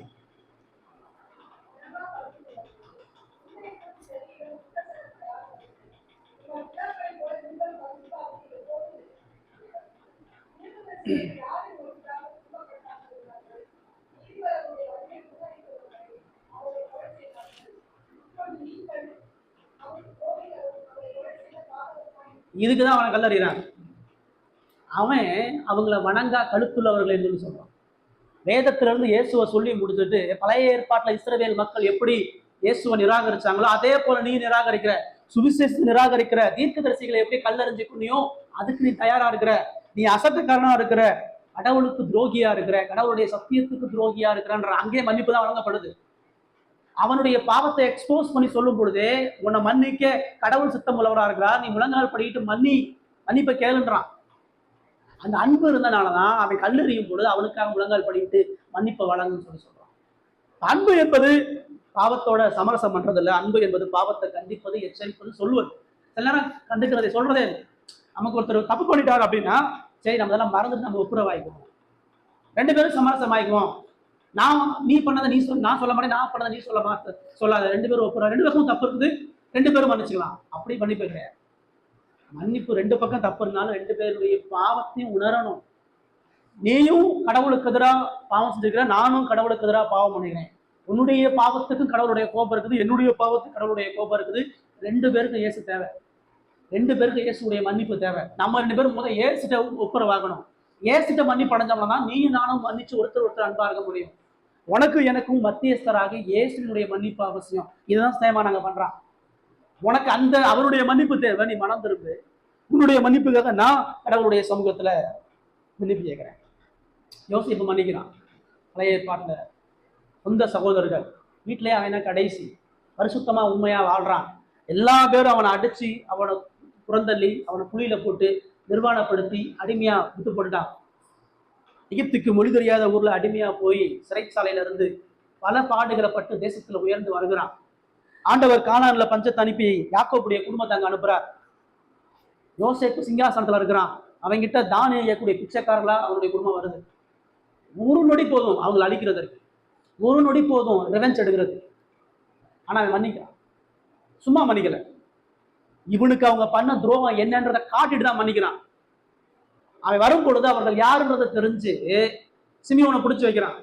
போய் கூட்டிட்டு வா, உனக்கு தெரியணும் சகோதரனை இழந்த இழப்பு என்னன்னு உனக்கு தெரியும், தகப்பனுக்கு எதிராக பண்ணக்கூடிய துரோகம் என்னன்னு உனக்கு தெரியும், அடிமையா போறதுடைய வழி என்னன்னு உனக்கு தெரியணும். அதை உணர்த்தி காட்டுறான். அவங்க போயிட்டு வர்றாங்க. திரும்ப சாக்கு முட்டியில பணத்தை வச்சு அனுப்புறான். துரோகமும் வழிகளும் அவங்க வாயால் அறிக்கையிடுறாங்க. என்ன சொல்றாங்க? நம்ம யோசிக்கு தான் கதறி அழுதான். நம்ம மீடியா இருக்கையில அவன் ஒப்பு கொடுக்கும் பொழுது அவன் இப்படிதான் கதறி, அன்னைக்கு அவன் நம்ம ரிலீஸ் பண்ணினோம்னா இன்னைக்கு நமக்கு நடந்திருக்குமா? கடவுள் நம்முடைய பாவத்தை கண்டித்து எச்சரிக்கிறான், வாயால சொல்லி அழுகுறான். அப்ப யோசிப்பு சொல்றான், நான் தான் யோசிப்பு, நான் உன்னை மன்னிச்சிட்டேன்றான். ஏன்னா நீ மனம் திரும்பி பாவத்தை உணர்ற, நீ கடவுளோட ஒப்புரவாக பிரயாசப்படுற. இப்போ உனக்கு அந்த மன்னிப்பை நான் கொடுக்குறேன் அப்படின்னு சொல்லி நம்முடைய மன்னிப்பு அப்படி இருக்கணும். சிலுவையில பார்க்கக்கூடிய உன்னதமான மன்னிப்பு. நம்மளுக்கு இந்த 3 விதமான மன்னிப்பு தெரியணும்னா, நான் கடவுளுடைய மன்னிப்பை உணரணும், இன்னொருத்தனுக்கு கடவுளுடைய மன்னிப்பை வழங்கணும், கடவுளுடைய மன்னிப்பு வழங்கக்கூடிய இருதயம் கொண்டவனா இருக்கணும்னு சொன்னா கிறிஸ்துவனுடைய சிலுவையின் மன்னிப்பு எனக்கு தெரியணும். மன்னிப்பினுடைய உச்சம் அங்கதாங்க இருக்கு. மன்னிப்பு விவரிக்க முடியாத அழகு சிலுவையில தாங்க. சிலுவையினுடைய மன்னிப்பு ஸ்தேவான் கிட்டே இல்லை, யோசேப்பு கிட்டே இல்லை. சிலுவையினுடைய மன்னிப்பு வேதத்துல எங்கேயுமே இல்லை, அங்க மட்டும்தான் இருக்குது. ஒரு உண்மையான மன்னிப்புக்கான எல்லா விளக்கங்களும் அங்கதான் இருக்கு. இங்க இந்த 16,000 தாளந்து பெற்ற அந்த அந்த குலகாரனை மன்னிப்பதற்கு அந்த ராஜா சொத்தை தான் அளந்தான். அந்த ராஜா தனக்கான புகழை தான் அளந்தான், அதிகாரத்தை தான் அளந்தான். நான் உயிரை அளக்க, நான் மானத்தை அளக்க, நான் மகிமையை அளக்க. ஆனா சிலுவையை ஒத்து பார்க்கும் பொழுது இந்த எல்லா மன்னிப்பையும் விட ஒரு பிரம்மாண்டமான ஒரு மன்னிப்பு இருக்குது. மகிமைக்குரிய கடவுள் பாவிகள் கையினால பாவிகள் நேசிப்பதற்காக வந்தார். நமக்கு சொந்தமானதுனால வந்தார். சொந்தமானவர்களோ அவரை நிராகரிச்சாங்க, அவரை புறந்தள்ளது மாத்திரமல்ல, அவரை பெயல்சேபூல் சொன்னது மாத்திரமல்ல, அவர் இஸ்ரவேலுக்கு துரோகின், அவர் போலியானவர்னா, அவர் பைத்தியம் முடிச்சவர்னு சொல்லி சொன்னான். அவருடைய உபதேசங்கள், அவருடைய அற்புதங்கள் எல்லாவற்றையும் எள்ளி நகையாடுனான். அவரை கன்னத்துல அறையிறான், அவர் ட்ரெஸ்ஸை கலட்டுறான், அவர் ஆணிகளை கடாவுறான், அவர் மூஞ்சில காரி துப்புறான். பிதாவும் அவரை கைவிட்டுட்டார். பிதாவினுடைய எந்த நம்பிக்கை அவருக்கு இல்லை. உடம்பெல்லாம் பலிகளால் ரணக்களத்துல இருக்கிறார். ரத்தம் கடைசி ரத்த வரைக்கும் சிந்தி கொண்டிருக்கிறார். ஒரு கூட்டம் சிலுவையில இருந்து இறங்கிவான்னு கத்துது. ஒரு கூட்டம் தாயும் யோவாஸ்தரங்களும் அமைதியா வேடிக்கை பார்த்துட்டு இருக்கிறான். ஒரு கூட்டம் உலகத்தை ரட்சித்தான், இன்னைக்கு அவனை ரட்சிக்க இல்லாம தொங்கிட்டு இருக்கான்னு சொல்லி தூங்கிட்டு இருக்கு.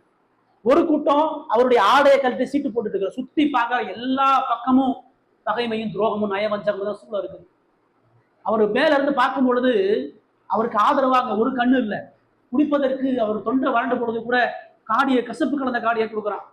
அவ்வளவு துரோகத்தின் மத்தியிலையும் அவர் பிதாவை நோக்கி, பிதாவே அவரை கைவிட்ட நிலையிலும், பிதாவே இவர்களுக்கு மன்னியும் தாங்கள் செய்வது என்னதென்று அறியாது இருக்கிறார்கள். உங்க மன்னிப்பு அப்படி இருக்கும்.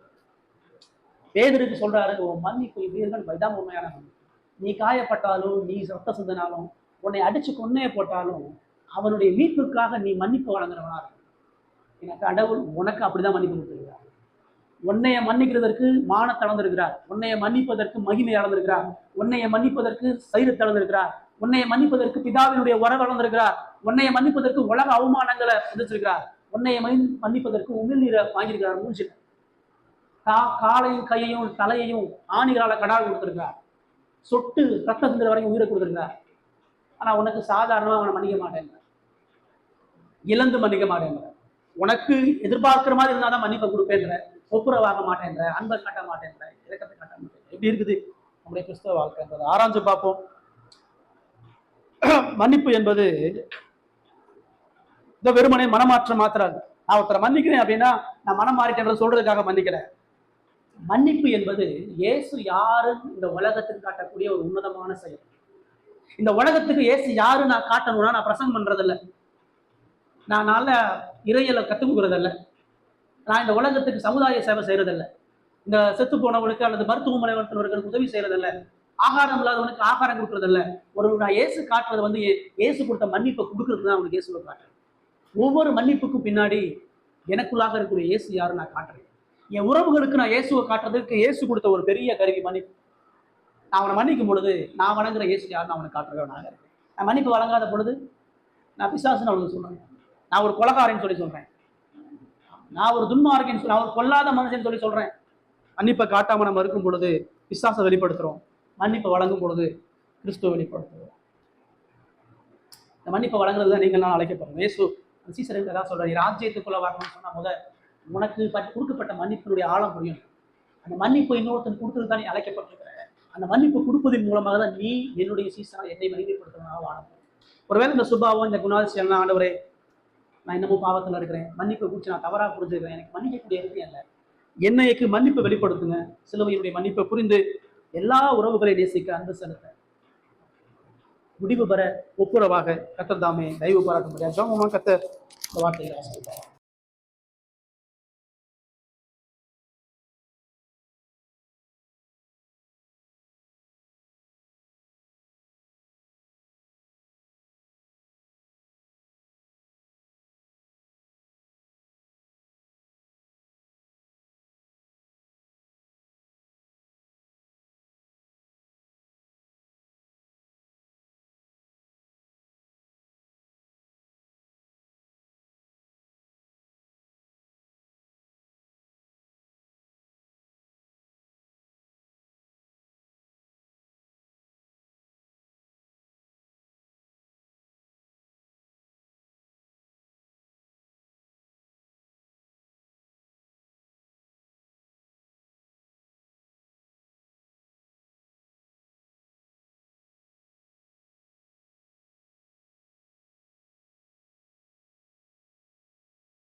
Thank you.